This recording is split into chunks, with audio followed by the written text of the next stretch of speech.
إبراهيم وعلى آل إبراهيم إنك حميد مجيد اللهم بارك على محمد وعلى آل محمد كما باركت على إبراهيم وعلى آل إبراهيم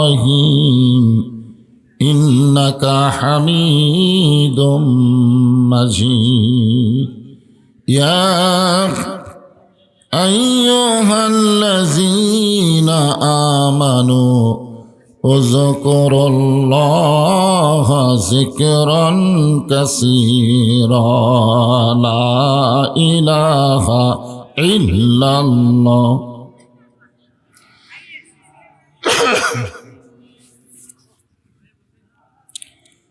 আল্লাহর জিকির করতে কোনো শরম নাই, জবান খোলে লা ইলাহা ইল্লাল্লাহ লা ইলাহা।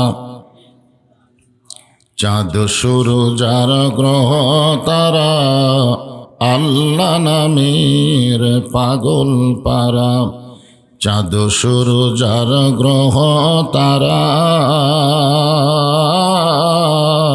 আল্লাহ নামের পাগল পারা।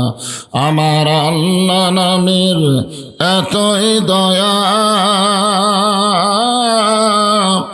আল্লাহ নামের এতই মায়া, লুকিয়ে রাখছেন হে আল্লাহ জোরে লা ইলাহা ইল্লাল্লাহ। এতগুলা পুরুষ মানুষ মহব্বতে জবান খোলে লা ইলাহা ইল্লাল্লাহু ইল্লাল্লাহ ইল্লাল্লাহু ইল্লাল্লাহ লা ইলাহা ইল্লাল্লাহু লা ইলাহা ইল্লাল্লাহ লা ইলাহা লা ইলাহা ইল্লাল্লাহু মুহাম্মাদুর রাসূলুল্লাহ। রাসূলের মহব্বতে সকলে বলি সাল্লাল্লাহু আলাইহি ওয়াসাল্লাম। জিকির হচ্ছে ইবাদত আর দরুদ শরীফ হচ্ছে মহব্বত। ইবাদত একমাত্র আল্লাহর জন্যে, আল্লাহ ছাড়া অন্য কারো ইবাদত করা যাবে। আমরা যে জিকির করলাম আফজালুজ জিকির, সমস্ত জিকিরের মধ্যে সবচাইতে উত্তম জিকির হচ্ছে কলেমাতুত তাইয়্যিবা। বাবা আদম আলাইহিস সালাম থেকে আমাদের নবী, সমস্ত নবীরা একই কলেমার দাওয়াত দিয়েছেন জিকির করে। আল্লাহ রাসূল বলেছেন, কোনো ব্যক্তি যদি সারা জীবন পাপ করে কিন্তু মৃত্যুর সময় এই কলেমার জিকির যদি তার জবানে জারি থাকে, আপনারা বলেন তো সারা জীবন যে ব্যক্তি পাপ করবে তার মৃত্যুর সময় কলেমা জারি থাকবে? কেউ বললো আমি শুনবো, বা আমি বলবো, সঙ্গে সঙ্গে নাম শেষ হওয়ার সাথে সাথে বলবো সাল্লাল্লাহু। আরে সবাই বলেন সাল্লাল্লাহু আলাইহি ওয়াসাল্লাম। দরুদ পড়ার ব্যাপারে আল্লাহ কি বলেছেন? সাল্লু। যারা আমাকে বিশ্বাস স্থাপন করেছো ইমানদারেরা, সাল্লু আলাইহি ওয়াসাল্লিমু তাসলিমা। সাল্লু এটা হলো আমরের সিগা। সবাইকেই আমার নবীর উপরে দরুদ পড়ার হুকুম কে দিছে? কথা কয় না। হ্যাঁ, এই জন্য কেউ পড়বেন কেউ পড়বেন না তা হবে না, সবাই পড়তে হবে।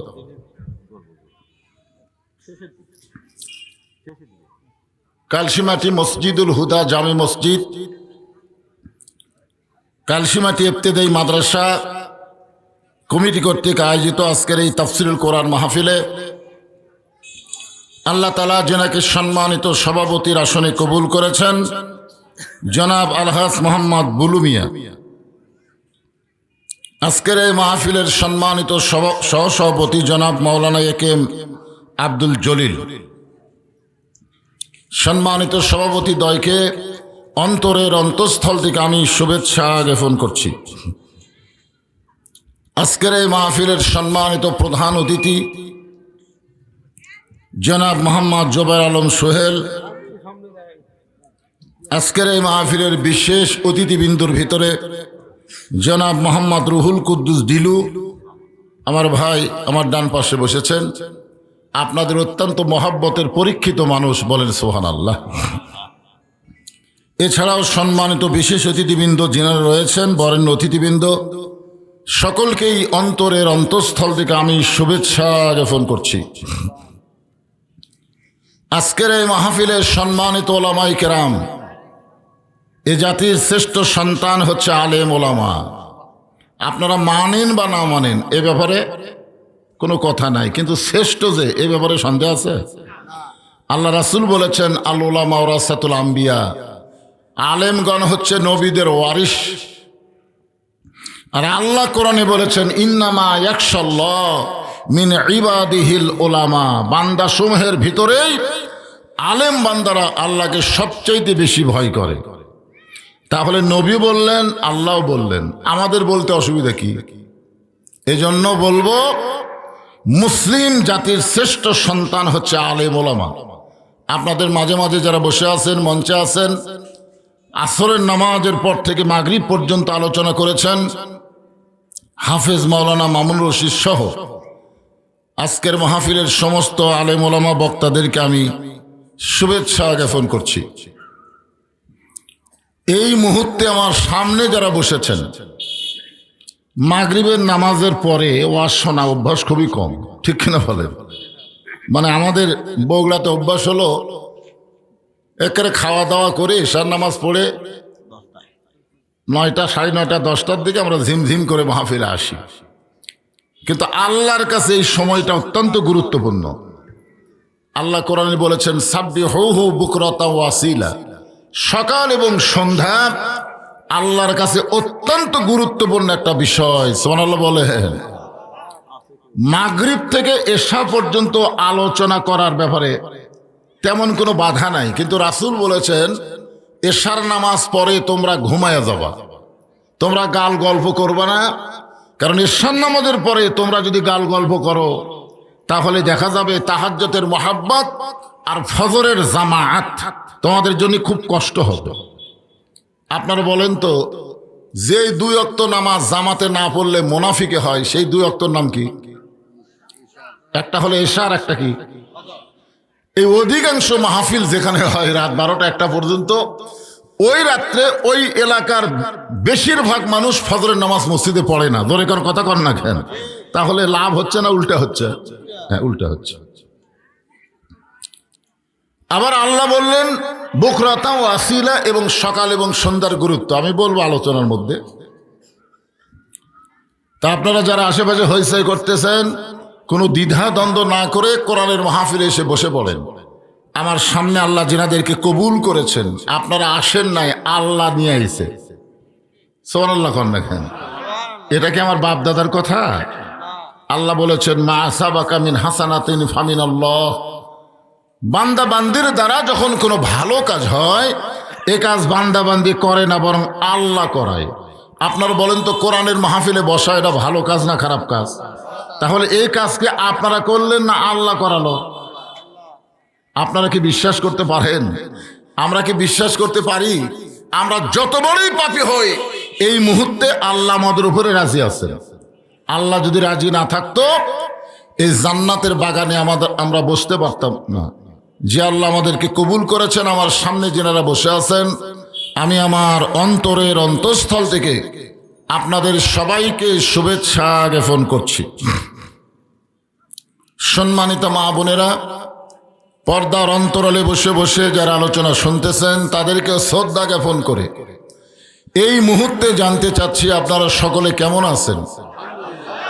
আলহামদুলিল্লাহ রব্বিল আলামিন। যে আল্লাহ শারীরিক সুস্থতা, মানসিক প্রশান্তি দান করে আজকের এই জান্নাতের বাগানে কবুল করলেন, আমরা সে আল্লাহর উপরে খুশি না বেজার? তাহলে জবান খুলে সমস্বরে সকলে বলবো, রব্বানা লাকাল হামদ হামদান কাসীরান তাইয়িবান মুবারাকান ফীহি। যারা পিছনে দাঁড়িয়ে আছেন বসার জায়গা আছে তো? বসার জায়গা থাকা অবস্থায় দাঁড়িয়ে থাকে এটা আদবি কম না? আদবে ইনসান বেদবে শয়তান। আমরা মানুষ, আমাদের গুরুত্ব আল্লাহর কাছে অত্যন্ত বেশি।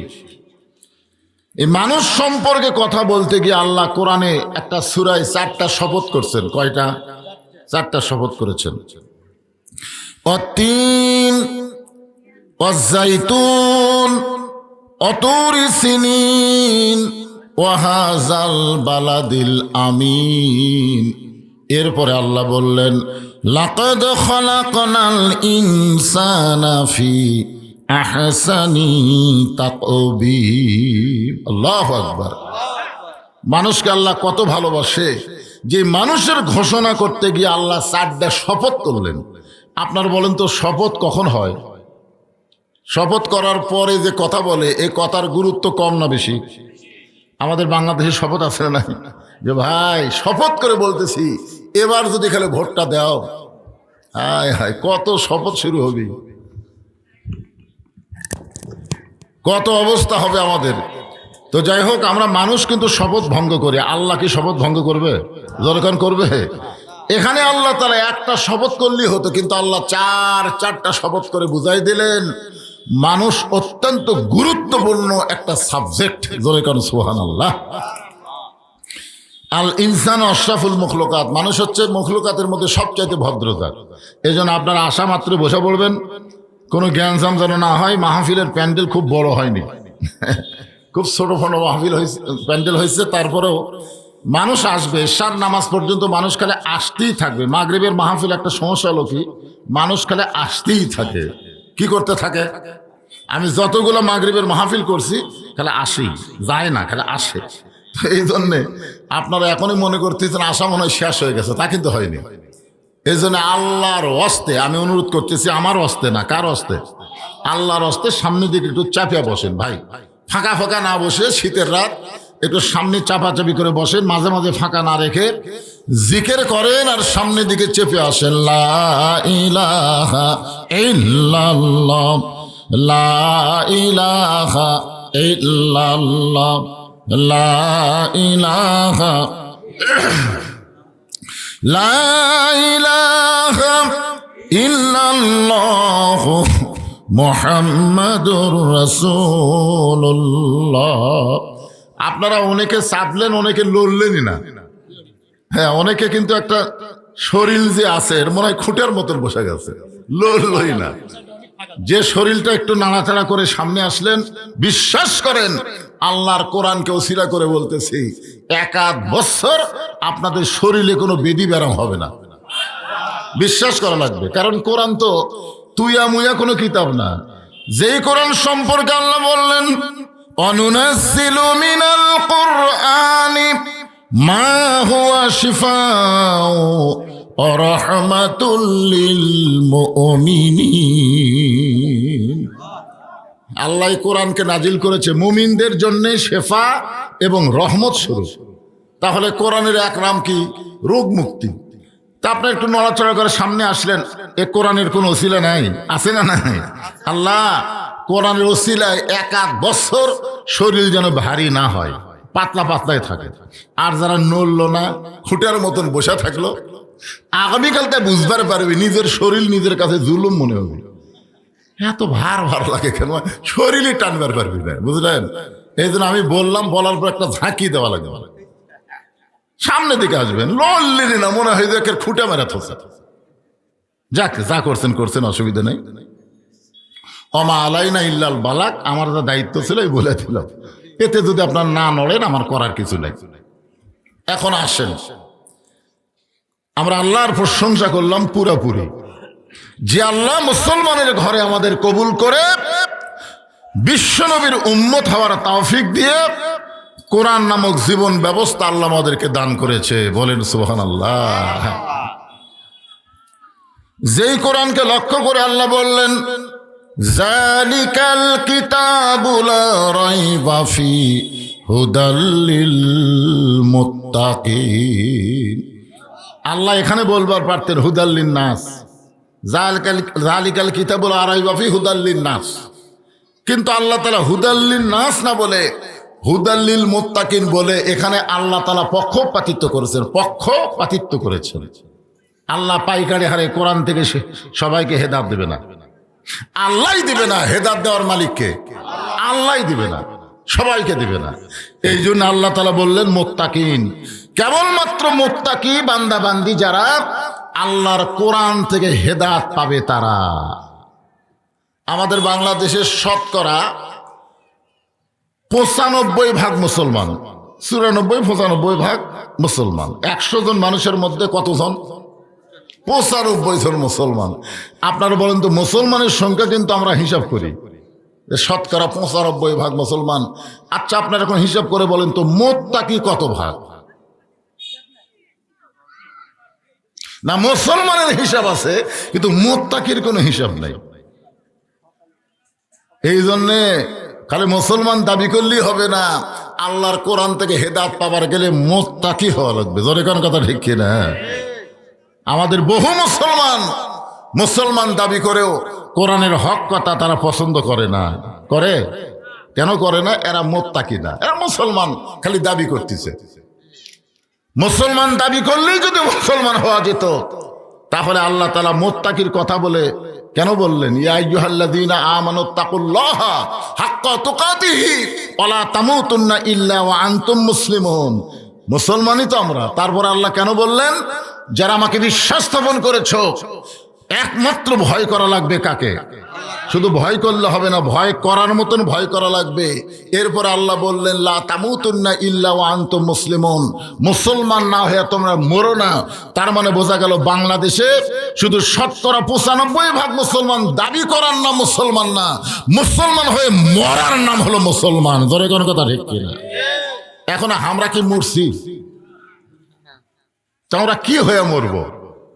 বর্তমান যে পরিবেশ আমাদের বাংলাদেশে চলতেছে, এই পরিবেশে যদি আমাদের মৃত্যু হয়,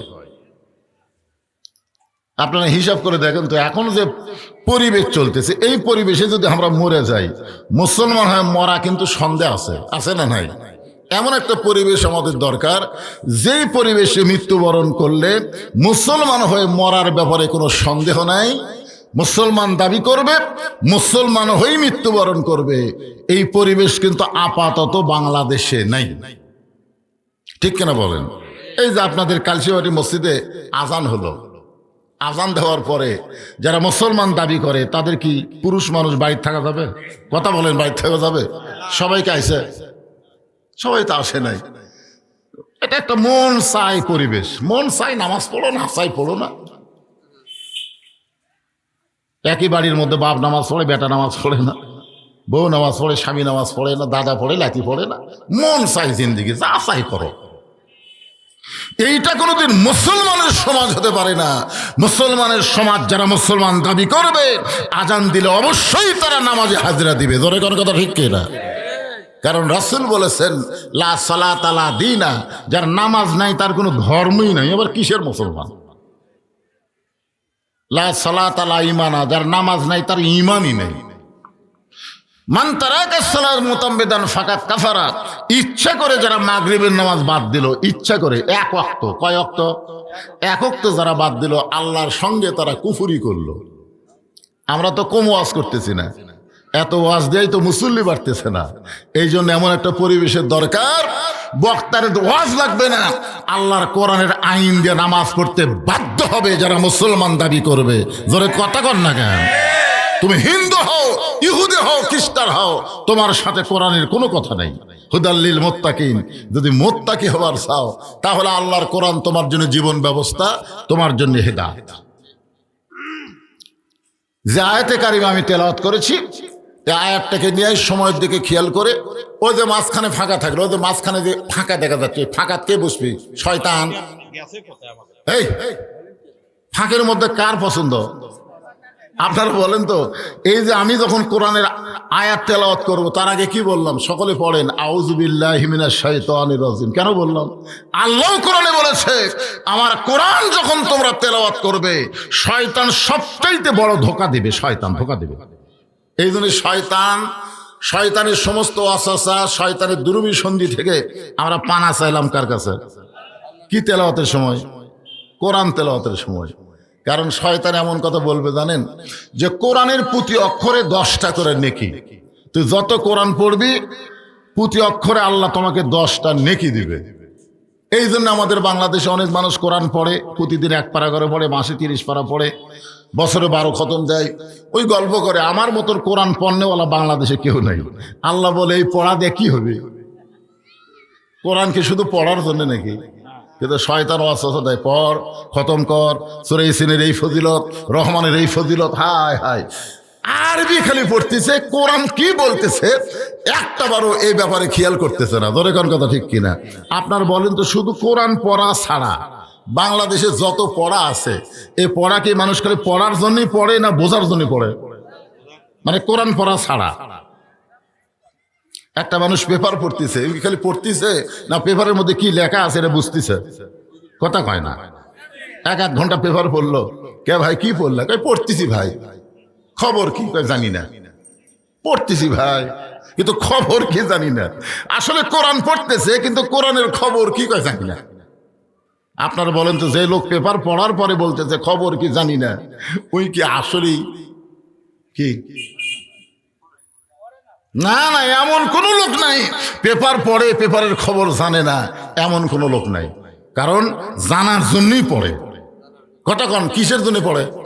জানার জন্যই পড়ে। আপনার বাংলা পড়ে, অঙ্ক করে, যা কিছু করে জানার জন্যই করে। কিন্তু কোরআনের ভাগ্য এত খারাপ বুঝলেন, খালি সোয়াবের জন্যই পড়ে, খালি সোয়াব। কোরআন কি কয় এইটা বুঝবে না। এটা হলো শয়তানের 1 নম্বর ধোকা। ধরে কোন কয় নম্বর ধোকা? খালি পড়ে যা, প্রতি অক্ষরে 10 নেকি।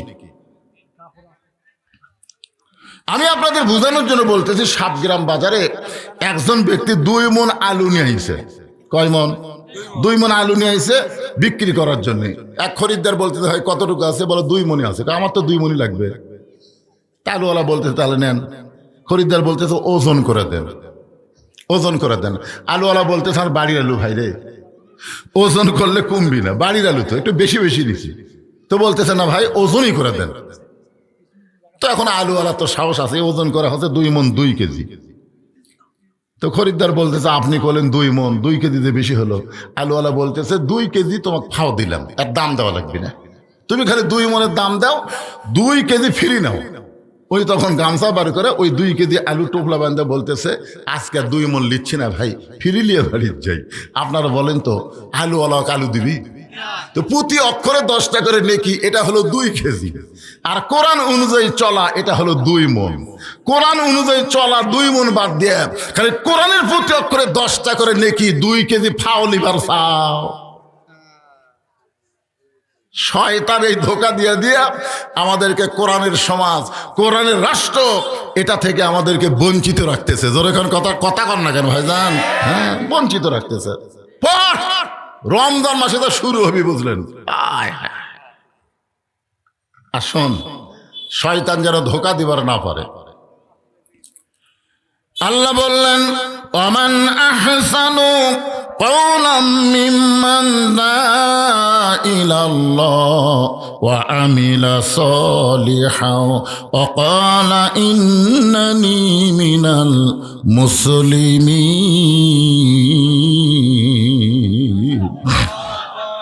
এই আয়াতকে সামনে নিয়ে আজকের আলোচনা খুব খেয়াল করবেন।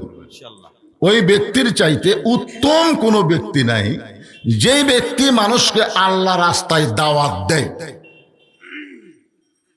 বর্তমান বাংলাদেশে আল্লাহ রাস্তায় দাওয়াত দেওয়ার 1 নম্বর ব্যক্তি হলো মসজিদের মুয়াজ্জিন। আপনারা বলেন তো মসজিদের মুয়াজ্জিন মানুষকে কিসের জন্য ডাকে? কথা কয় না, হাইয়া আলাস সালাহ হাইয়া আলাল ফালাহ, বোঝেন না আপনারা? তাহলে আপনারা বলেন তো মুয়াজ্জিনের চাইতে ভালো দাওয়াতকারী কে আছে? আপনারা বলেন তো মুয়াজ্জিন আজান দেয় নামাজ পড়ে না, এরকম কোন মুয়াজ্জিন আছে? কথা কয় না। তাহলে বোঝা গেল এখানে আল্লাহ বলতেছেন ও আমিলা সালিহান ওয়া ক্বালা ইন্নানি মিনাল মুসলিমিন। জি, এটা বোঝানোর জন্য বলতেছি, খুব খেয়াল করেন। কিন্তু আমাদের এলাকায় এক মুয়াজ্জিন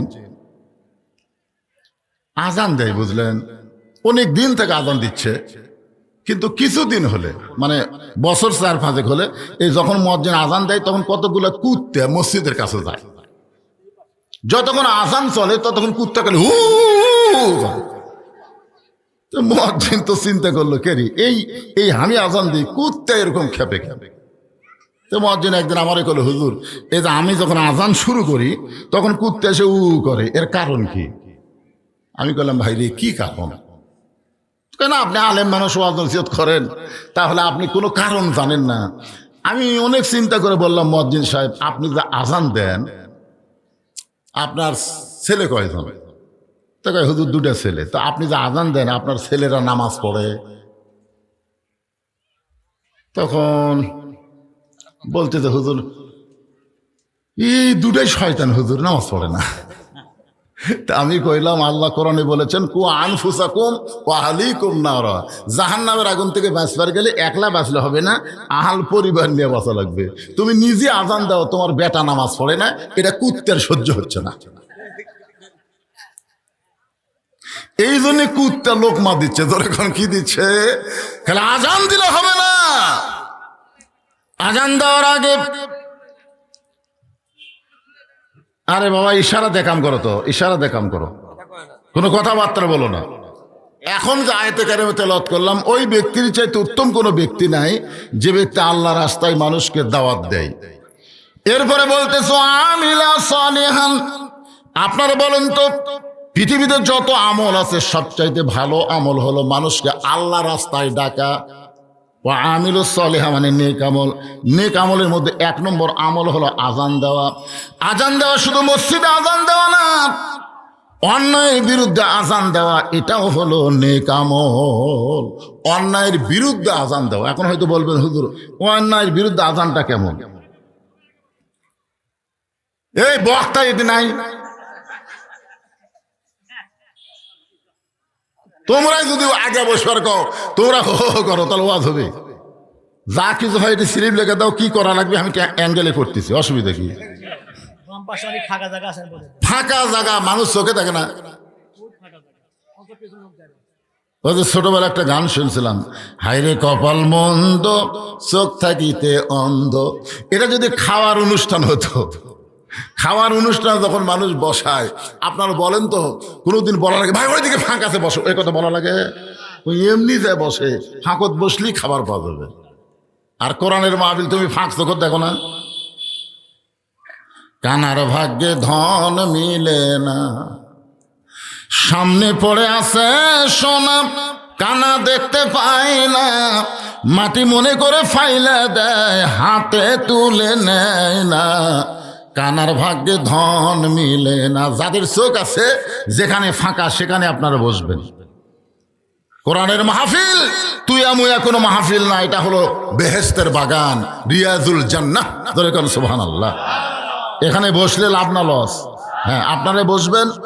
আর আপনাদের বলতেছি যাদের সামনে ফাঁকা আছে, এই দেখেন, এই যে আমার এই ভাই দেখছেন স্যান্ডেল কোন জায়গা, এই ভাই একটু খাড়াই থাকেন, থাকেন, আপনাকে দিয়ে ওয়াজ করতেছি, ওই ভাইয়ের স্যান্ডেল কোন জায়গা দেখেন আপনারা। আচ্ছা, স্যান্ডেল যদি হাতত থাকে তাহলে এই স্যান্ডেল নিয়ে আপনাদের মাথার উপর দিয়ে আসলো, স্যান্ডেল হাতত নিয়ে আপনাদের মাথার উপর দিয়ে আসলো না? তো আপনাদের দেহের মধ্যে সবচেয়ে দামি জায়গা কোনটা? পাও না মাথা? তাহলে পাও হলে তাও হতো, পাও নিয়ে যদি আসতো মাথার মধ্যে তাও হতো, কিন্তু পায়ের জুতারে, তাহলে আপনার মাথার উপর দিয়ে জুতা নিয়ে আসলো, আপনার একটু শরম লাগলো না যে আমার মাথার উপর দিয়ে জুতে আসতেছে? ওই ফাঁকা যদি না থাকতো ওই ভাইকে ওখানে স্যান্ডেলে আসতে পারতো? ফাঁকা নেই, পিছনে বসতো। কিন্তু আপনারা ফাঁকা তো দেখেন, আপনার মধ্যে ফাঁকা থাকলে স্যান্ডেল দিয়ে কিন্তু আসবে। এই জন্য তার সামনে ফাঁকা আছে আর বলা যাবে না, এটাই চান্স। জিকির করেন আর সামনে চাপেন, লা ইলাহা ইল্লাল্লাহ, লা ইলাহা। মহব্বতে জিকির করার সামনে আসেন, লা ইলাহা ইল্লাল্লাহ। পাহাড় পর্বত নদ নদী এ নাম গাহে নিরবধি। পাহাড় পর্বত নদ নদী এ নাম গাহে নিরবধি। আমার আল্লাহ নামের এতই মধু, আল্লাহ নামীরে তুই জাদু লুকিয়ে রাখছেন হে আল্লাহ লা ইলাহা। মহব্বতে সবাই পড়েন, আল্লাহর জিকির করতে শরম কি? লা ইলাহা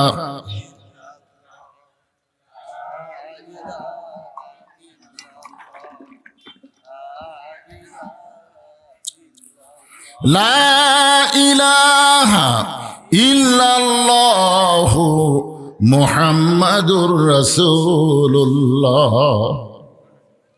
আমি ছাত্র জীবনে একবার মাস্তানি দেখছি, জিকির কাক কয় মাহাস্তান। আপনারা এতগুলো মরদ মানুষ কলেমার জিকির, তাও প্যান প্যান করতেছেন। ওরা কলেমার জিকির করে, ওরকে জিকির হলো আমার দয়াল বা জিকির কি রহমানি না শয়তানি? আর আপনার রহমতের আল্লাহর জিকির করতেছেন, বল নাই। আসেন, আল্লাহ বলতেছেন ওই ব্যক্তির চাইতে উত্তম কোনো ব্যক্তি নাই, যে ব্যক্তি আল্লাহ রাস্তায় মানুষকে দাওয়াত দেয়। শুধু দাওয়াত দেয় না, সে নিজে আমল করে। শুধু নিজে আমল করলে হবে না, সে মুসলমান হিসাবে জনগণের কাছে পরিচয় দেয়। সমস্যা হলো আমাদের বগুড়া সাতমাথায়, আপনি কোনোদিন সকালবেলা গেছেন বগুড়া সাতমাথা? সকালবেলা গিয়ে দেখবেন ওখানে কিছু লোক জিকির করে সাতমাথা। সে জিকিরটা এরকম ঢাকা ঢাকা ঢাকা ঢাকা ঢাকা ঢাকা ঢাকা ঢাকা ঢাকা ঢাকা ঢাকা ঢাকা জিকির করে। এমন ভাবে জিকির করতেছে, একজন আজগাই 16 ডিসেম্বর চলতেছে, এখন কথা ঠিক কি না, একজন দৌড়ে এসে ওরা হাত ধরা বলতেছে, এই রাজাকারের বাচ্চা, এই যে জিকির করতেছে ওরা হাত ধরা কয় রাজাকারের বাচ্চা। তো ভাই আমি রাজাকারের বাচ্চা কেমনে হলাম? কে রে পাগল, বগুড়ার মাটিতে দাঁড়িয়ে তুই ঢাকার জিকির করিস কেন? জিকির যদি করবার চাস বগুড়া বগুড়া বগুড়া বগুড়া বগুড়া বগুড়া জিকির কর। তুই বগুড়ার মাটিতে দাঁড়ায় ঢাকার জিকির করিস। আজকে যখন আমরা কোরআনের হক কথা বলি, মানুষকে দুনিয়া থেকে যখন জান্নাতে যাওয়ার কথা বলি, কিভাবে জান্নাতে যাওয়া যায়, তখন কতগুলো মানুষ বলে আমরা রাজাকার। ধরে এখন কথা ঠিক কিনা? আপনি কি দুনিয়াতে থাকবেন? যেভাবে মোশন নিচ্ছেন মনে হচ্ছে কি যেন করে ফেলে দিচ্ছেন। 16ই ডিসেম্বর যেভাবে নাচতেছেন, গান গাচ্ছেন, 16ই ডিসেম্বরকে বিজয় দিবস পালন করতেছেন। 16এর বিজয় পালন করতে গিয়া আপনার ইমানের খবর কি একটা বড় খেয়াল করতেছেন না। এই যুবকেরা, মুরব্বী মানুষের কথা একটু মনোযোগ দিয়ে শোনো। আমরা স্বাধীনতার বিরুদ্ধে না, স্বাধীনতা মানে কি এইটাই তোমরা বোঝো না। একটু মনোযোগ দিয়ে শোনেন। লোকটা দৌড়ে এসে বলতেছে, রাজাকারের বাচ্চা, বগুড়ার মাটিতে বগুড়া বগুড়া জিকির করবি, ঢাকার জিকির করিস কেন? তখন বলতেছে যে ভাইজান, তোমার কথাও ঠিক আছে, আমার জিকিরও ঠিক আছে। তুমি বলতেছে এটা বগুড়া ঠিক, কিন্তু আমি যে ঢাকা ঢাকা জিকির করতেছি এটাও ঠিক। তখন বলে তুমি বগুড়ার মাঝে ঢাকার জিকির করো, এটা কেমনে ঠিক? বলে ওই যে তাকায় দেখো, ওই যে তাকায় দেখো, হানিফ নামে একটা গাড়ি আছে, ওই গাড়ির হলাম আমি হেল্পার। আমি ওই গাড়ির হলাম কি? হেল্পার। আমি ওই গাড়িতে যারা চড়বে, এই হানিফ গাড়ি তাকে বগুড়া থেকে ঢাকা পৌঁছে দিবে। তুমি কি ঢাকার খবর জানো? খবর জানি, কিন্তু দেখিনি। ঢাকা বাংলাদেশের রাজধানী, কিন্তু দেখা হয়নি ভাইরে। তোমার কি দেখবার মন চায়? রাস্তা চিনি না। দেখবার মন চাই ঠিকই, কিন্তু আমি রাস্তা চিনি না, যাবো কেমনে? তখন কয় পাগলা, তোকে রাস্তা চেনা লাগবে না, তাহলে 1000 টাকা দিয়ে একটা টিকিট কর। 1000 টাকা দিয়ে টিকিট করে গাড়ির ভিতরে গিয়ে বস। ভিতরে গিয়ে বসা লাগবে। আমার কথা কি বুঝলেন? ভিতরে গিয়ে বসা লাগবে। 1000 টাকার একটা টিকিট করবি, গাড়ির ভিতরে গিয়ে বসবি, ওই গাড়ি তোকে বগুড়া থেকে ঢাকায় পৌঁছে দিবে। লোকটা বলতেছে, এটা তো আমি জানি না ভাই রে, আমি না বুঝাই তোমাকে দোষ দিছি। ঠিক আছে, আমি মনে ভুলে গেছি, তোর কথা আমার রাগ নাই। তুই এখন 1000 টাকার টিকিট কর, ওই হানিফ গাড়ি গিয়ে বস, যা, ওই গাড়ি তোকে ঢাকায় পৌঁছায় দিবে। আমি আপনাদের বলতেছি এই ওয়াজটাকেই অমান আহসান কওলাম মিম্মান দা ইলাল্লাহ, এটা বোঝানোর জন্য বলতেছি। মনে করেন ইসলাম হলো একটা গাড়ির নাম, মনে করেন, আমি কিন্তু বোঝানোর জন্য বলতেছি। মনে করেন ইসলাম হলো একটা গাড়ির নাম। ওই গাড়ির যারা যাত্রী হবে তারা হবে মুসলমান। যখন গাড়ির যারা যাত্রী হবে তারা কি? ওই গাড়িতে যারা চড়বে ইমানের টিকিট নিয়ে, ধরে কারণ কিসের টিকিট নিয়ে? ইমানের টিকিট নিয়ে মুসলমান যাত্রী হয়ে ইসলাম গাড়িতে যারা চড়বে, ইসলাম গাড়ি চলতে চলতে তাকে জান্নাত নামক বাড়িতে পৌঁছাইয়া দিবে।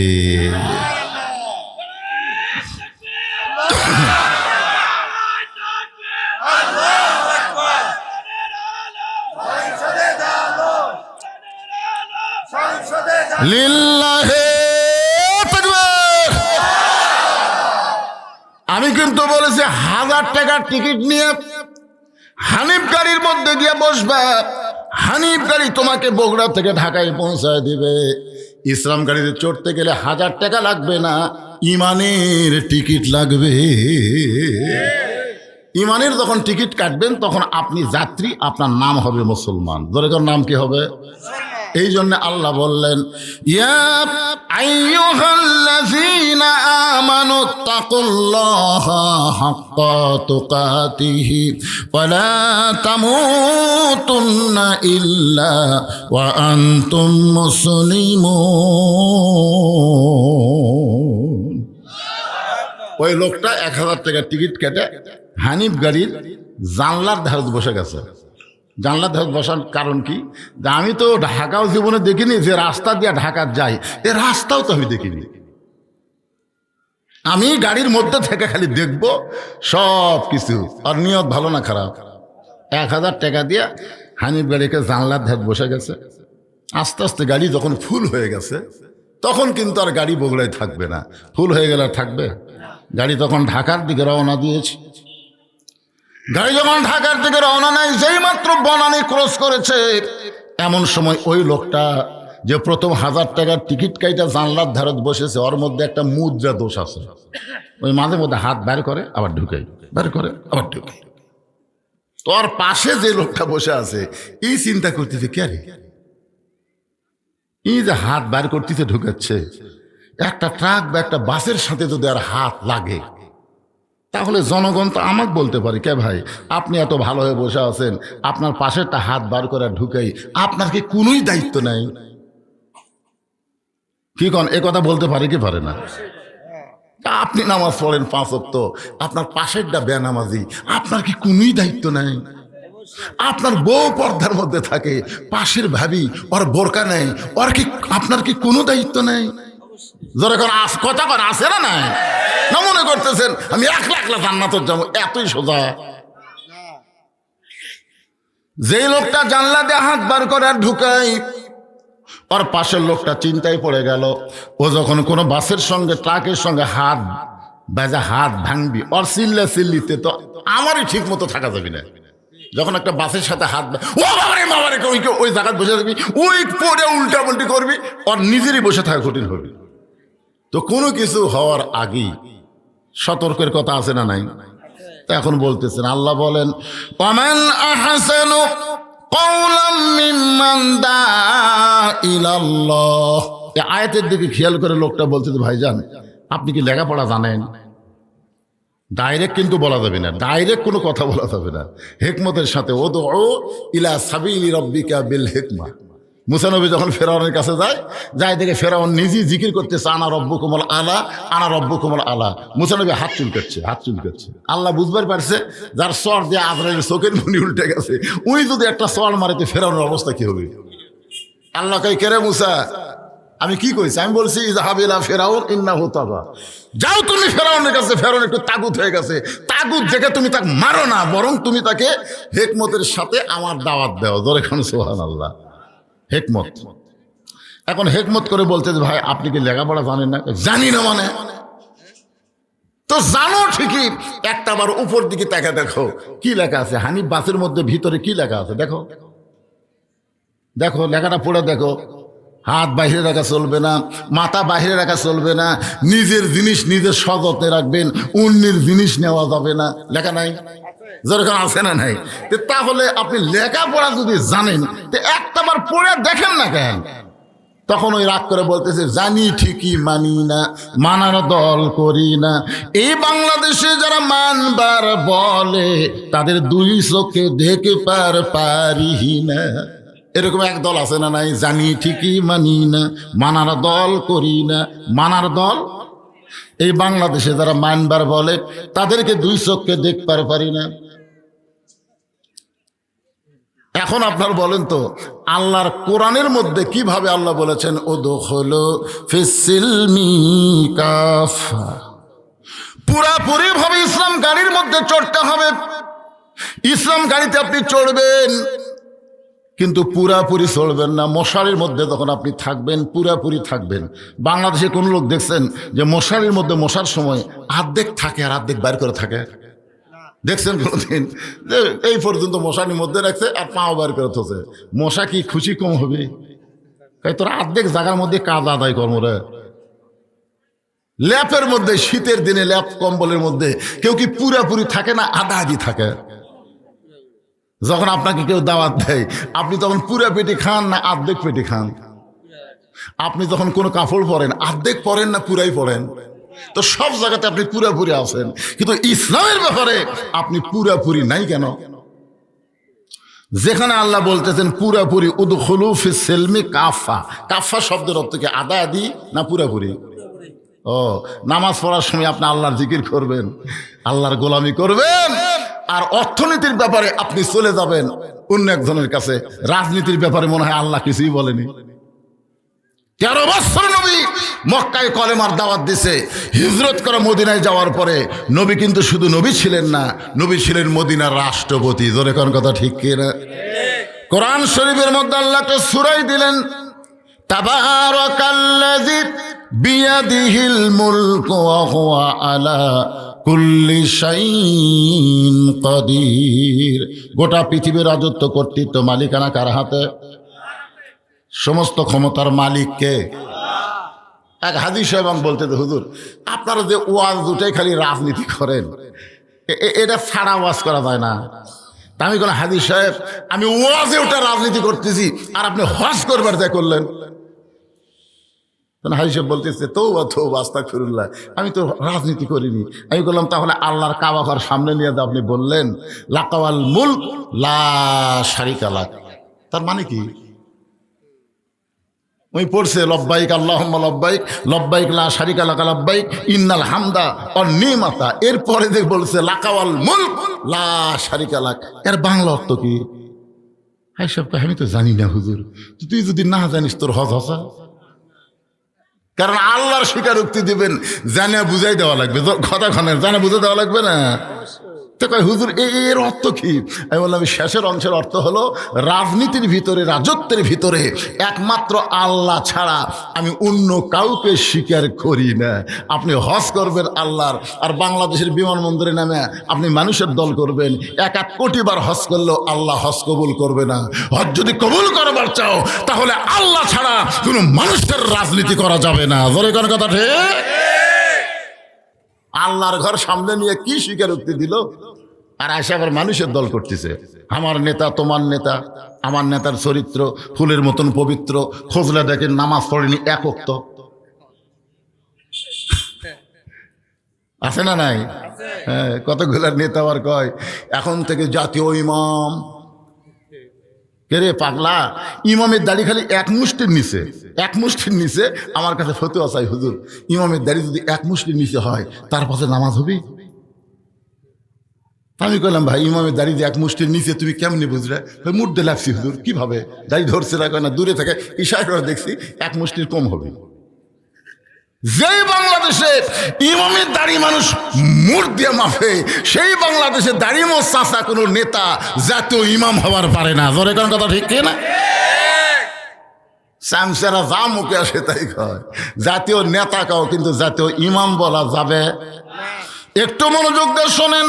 ওয়ামান আহসানু কাওলাম মিম্মান দাআ ইলাল্লাহ ওয়া আমিলা সালিহান ওয়া ক্বালা ইন্নানি মিনাল মুসলিমিন। এই সিজার করা এক মাঝখানে জায়গা কে দিছে রে? এইটা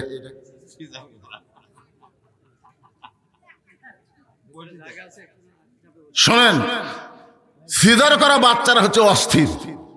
অস্থির বাচ্চা হওয়ার কারণ হলো ডাক্তার পেট কাটা থেকে আর ঘুমই ভাঙেনি। তো তো ঘুম না ভাঙ্গা ছেলে কি করবি, তখন ওই প্যাটের মধ্যে বাইর করে এরকম একটা ঝাঁকি দেয়, বুঝলেন, এরকম মাথার উপর একটা ঘুরেন দেয়, ওই ঘুরানের চোটে করে কান্দা ওঠে, আর মাথার যে ঝাঁকি খায় এই ঝাঁকির চোটে দুনিয়াতে এসে এই মোবাইল ছাড়া ভাত খায় না, মোবাইল ছাড়া এই কান্না থামায় না, ওই এক জায়গায় বেশিক্ষণ থাকতেও পারে না। এই সিজার করা বাচ্চারা হলো এইরকম। আচ্ছা, এক মাঝখান থেকে ওটা লিখে রাখুন, মানুষ জায়গাই পাচ্ছে না, ওই আবার মাঝখান থেকে উঠতেছে। আর সাফান যাবে না, যা হয়েছে আপনার গাড়ি থেকে শোনেন। এবার আসেন মূল আলোচনায়। লোকটা বলতে যে ভাইজান, আমি আপনাকে সতর্ক করলাম যে লেখাটা আপনি পড়েছেন ওই লেখার মধ্যে খেয়াল করে দেখেন, হাত বাহিরে রাখা, মাথা বাহিরে রাখা যাবে, নিজের জিনিস নিজের সযত্নে রাখবেন, অন্যের জিনিস নেওয়া যাবে না। মুসলমানের নিজস্ব জিনিস আছে না নাই? ইসলামের নিজস্ব জিনিস আছে না নাই? কিন্তু আমাদের ছেলেরা ইসলামকে বাদ দিয়ে অন্য জাতের সংস্কৃতি গ্রহণ করতেছে। নিজের জিনিস নিজের সযত্নে রাখেন, অন্যের জিনিসে হাত দিয়েন না।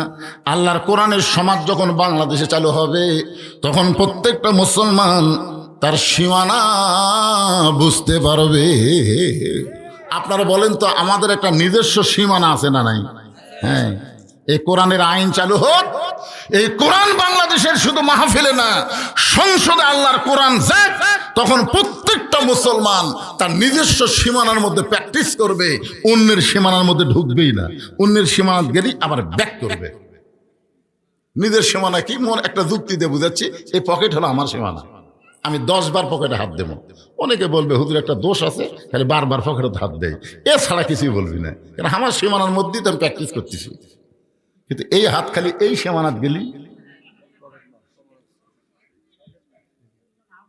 এই নিজের সীমানা হলো আমার বউ। আমি একবার দেখবো, 1000 বার দেখবো, যতবার দেখবো মহব্বত করে দেখলে সোয়াব না পাপ। কিন্তু শালি হলো সীমানার বাইরে। আজকে বাংলাদেশের সবকিছু আল্লাহ দিছে, তারপরেও কতগুলো ছেলেরা ভারত নিয়ে পড়ে আছে। জোরে কর কথা, ঠিক কথা বলেন না কেন? ভারত নিয়ে পড়ে আছে, আর ভারত গরম আঙ্গুল দেখায়। এই কিছুদিন আগে ভারতের এক উগ্রমন্ত্রী একটা বিবৃতি দিছে, যে হারে বাংলাদেশে মৌলবাদী বাড়তেছে, যে হারে বাংলার মুসলমানরা আল্লাহর কোরআন করতেছে, আল কোরআনের আলো সংসদে জালো, এরা তো জানে না। ওই উগ্রমন্ত্রী বলতেছে, এরা তো জানে না 3 দিকে ভারত, একদিকে সাগর। একবার যদি ভারত আক্রমণ করে, এই মৌলবাদী টুপিওয়ালারা সাগরের যা সুবড়া মরবে। এই কথা বলেছে, আমি ফেসবুকে স্ট্যাটাস দিয়েছি। মালওয়ানের জাত, তুই মুসানবিক চিনিস? এই মালওয়ানের বাচ্চা, মুসানবিক চিনিস? 3 দিকে ফেরাউন অ্যাটাক করেছে, একদিকে সাগর। আল্লাহ মুসা নবীর জন্য সাগরকে যদি 12 লাইন রাস্তা বানায় দেয়, আমাদের সে আল্লাহ এখন আছে না নাই? এখন আছে না নাই? আমাদেরকে আল্লাহ সাগর বানাবে রাস্তা, আর তোমরা মালওয়ানের বাচ্চারা ধরবার দেবো, ফেরাউনের মতন সুবরান খাবো। জোরে কোন কথা, ঠিক কি? আর একজন বলে আমাদের হাতে পারমাণবিক অস্ত্র আছে, সে আছে। আমি ফেসবুকে স্ট্যাটাস দিলাম, নমরুদের হাতেও আগুনের চুলা ছিল। ধরে কোন কথা, ঠিক কি না? নমরুদের হাতেও আগুনের চুলা ছিল, আগুন জ্বালাইছিল, কিন্তু পুড়ানোর ক্ষমতা নমরুদের হাতে থাকে না, পুড়ানোর ক্ষমতা থাকে আল্লাহর হাতে। ধরে কোন কথা, ঠিক কি না? নাসরুম মিনাল্লাহি ফাতহুন কারীব ফাবাশশিরিল মুমিনিন। আসলে লাগবেই না, ভারত কিছুই করে পারবে না। একটু করতেছে, বুঝলেন, খালি একটু হুঙ্কার মারতেছে। এক সময় বলছিল পেঁয়াজ দেবো না, আলু দেবো না, চিনি দেবো না। আমরা বলছিলাম দরকার নাই, আমরা ফালিয়াবুদু রব্ব হাযাল বাইত আল্লাযী আত'আমাহুম মিন জু'ইন ওয়া আমানাহুম মিন খাউফ। আমরা ওই ঘরের মালিকের গোলামি করব, নামাজ পড়ব, তোমাদের কোনো খাদ্য লাগবে না, রেজেক লাগবে না। আল্লাহ তাআলাই রেজেকের পেরেশানি আমাদের থেকে দূর করে দিবে। ওয়া আমানাহুম মিন খাউফ, তোমাদের পারমাণবিক বোমা, হাইড্রোজেন বোমা আমাদের কোনোই ক্ষতি করতে পারবে না। ইমানদারকে পুরাপুরি নিরাপত্তা আমার আল্লাহ দিয়ে দিবে। জোরে কোন কথা, ঠিক কি না?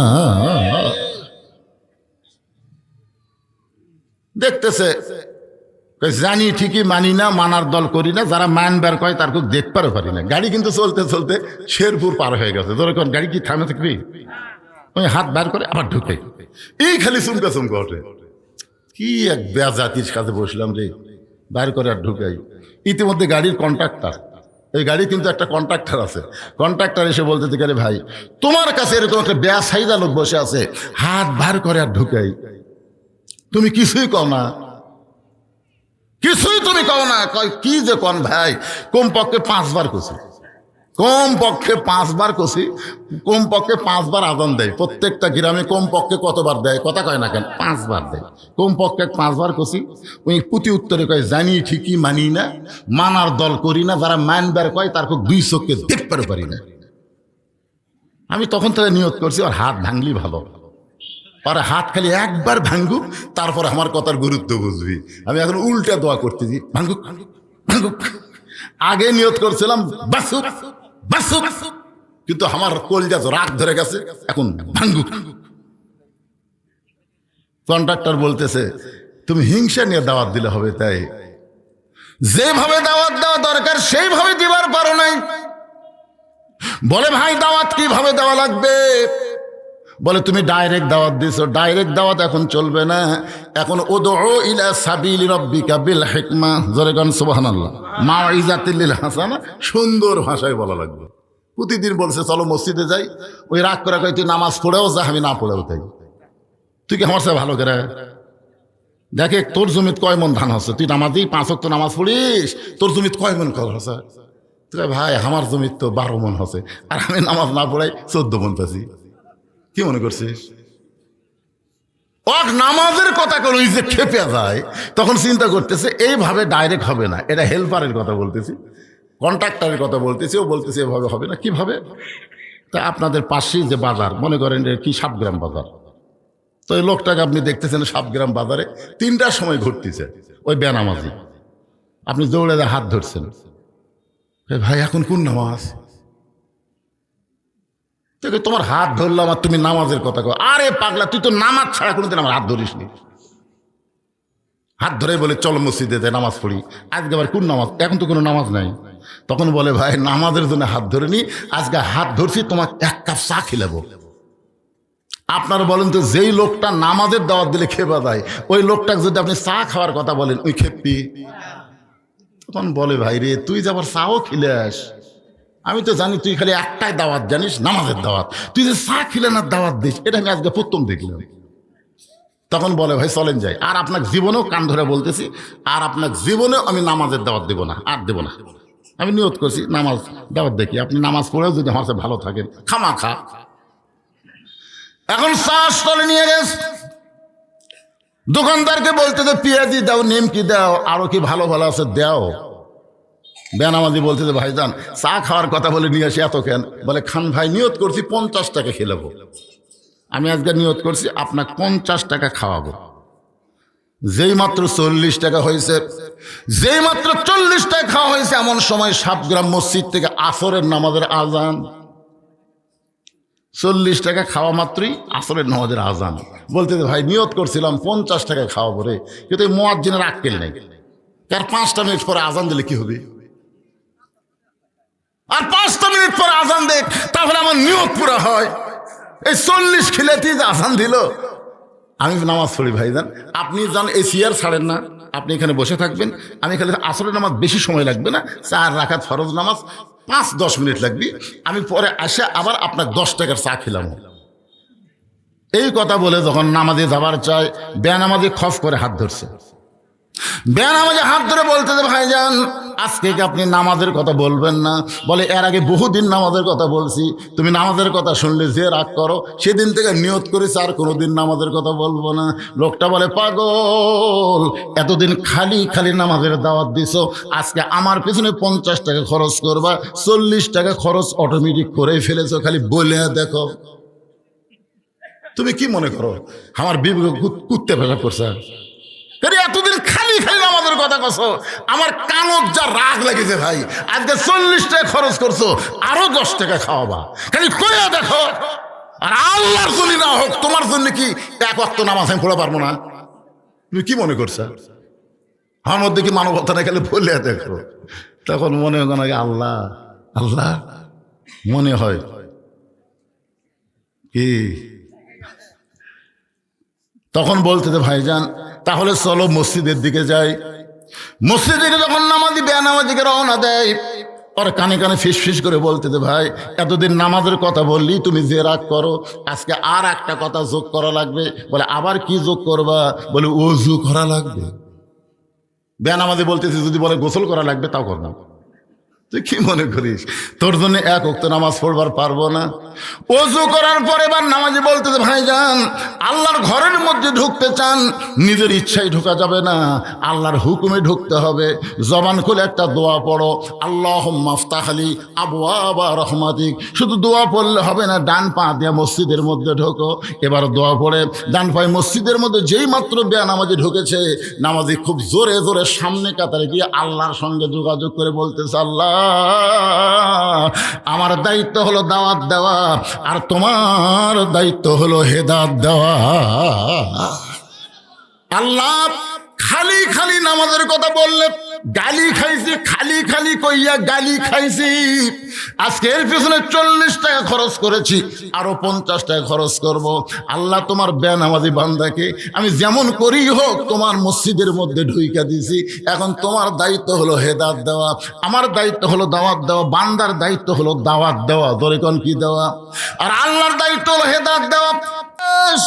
এখন তোমার দায়িত্ব তুমি পালন করবা কিনা সেটা তুমি চিন্তা করো। আল্লাহ গো হাসরের ময়দান কিন্তু আমাকে আর ধরতে পারবা না। আমি যেভাবেই হোক বেনামাজি বান্দাকে তোমার ঘরের মধ্যে হাজির করে দিয়েছি। চোখের পানি নিয়ে দাওয়াতকারী যখন কান্দে, ওয়ামান আহসানু কওলাম মিম্মান দাআ ইলাল্লাহ ওয়া আমিলা সালিহান ওয়া ক্বালা ইন্নানী মিনাল মুসলিমিন।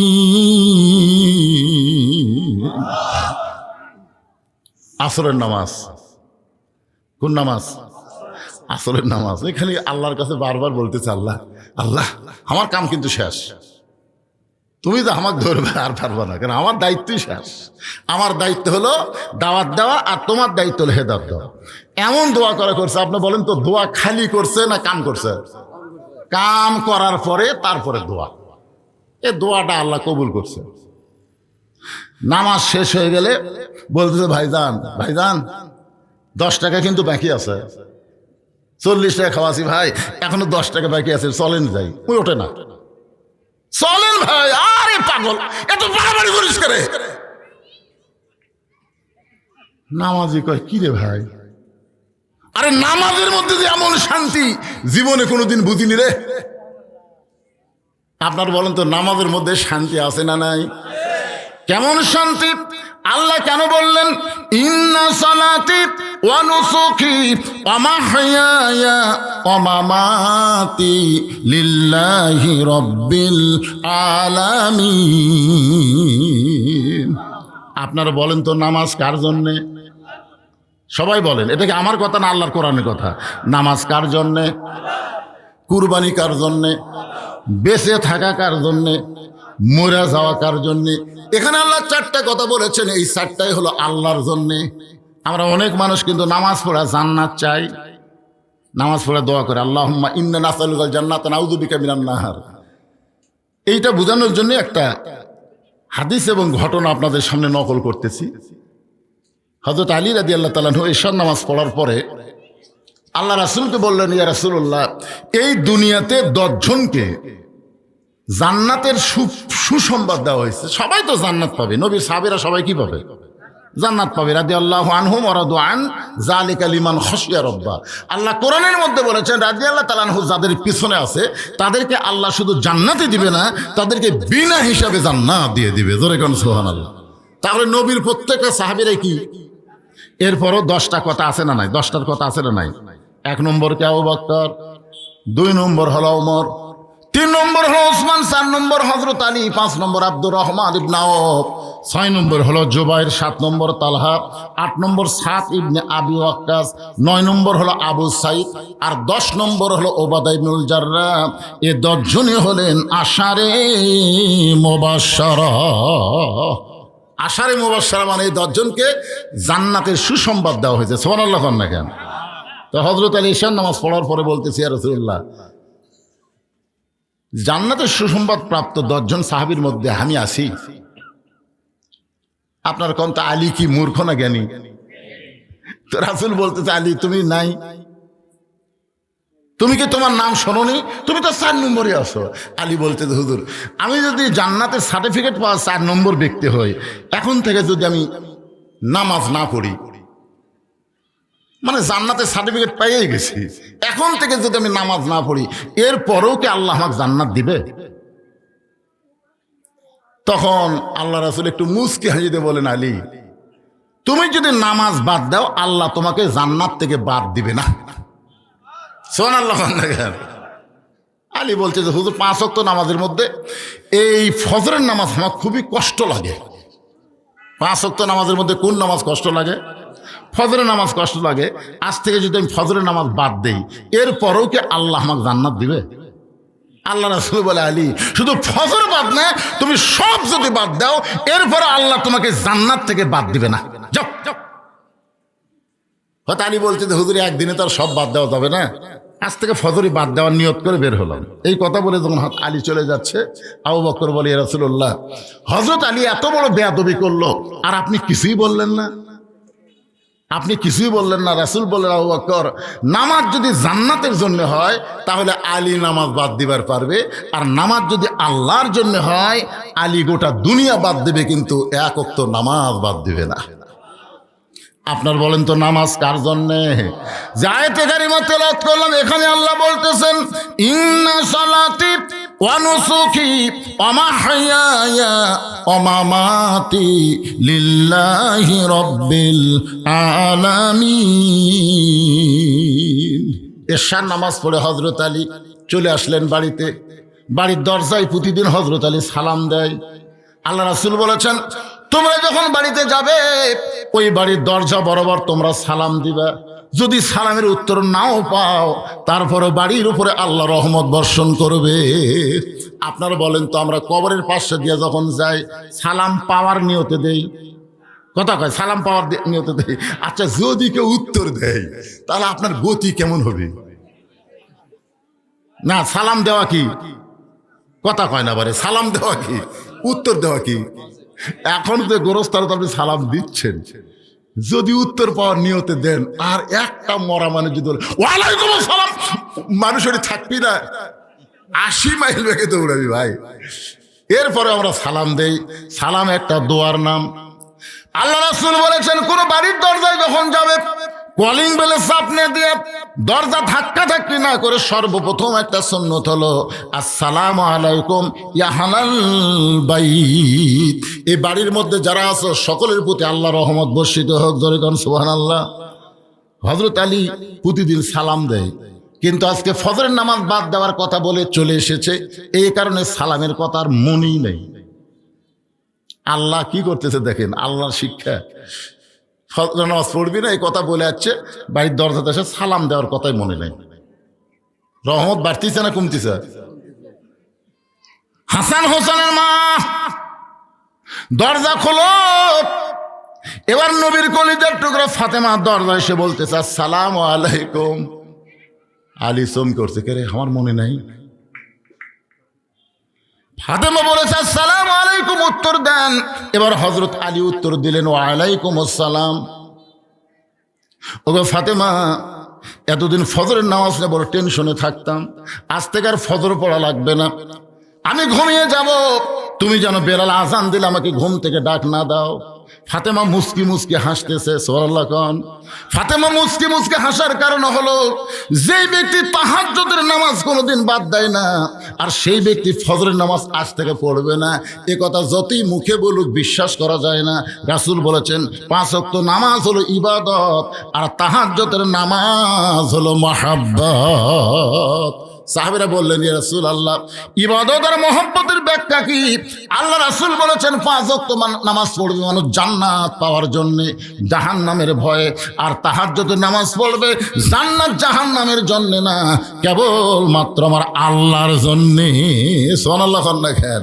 এক ব্যক্তি আছে নামাজের সেজদায়, আল্লাহ রাসূল বলেছেন, এটা বনি ইসরায়েল যুগে এক ব্যক্তি নামাজের সেজদা আছে, আল্লাহ ডাক দেয় বলে, তুই যতই নামাজ পড়ার সেজদা কর তোর ঠিকানা জাহান্নাম।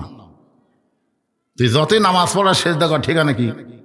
ওই সেজদা থেকে মাথা তুলে বলতেছে আলহামদুলিল্লাহ।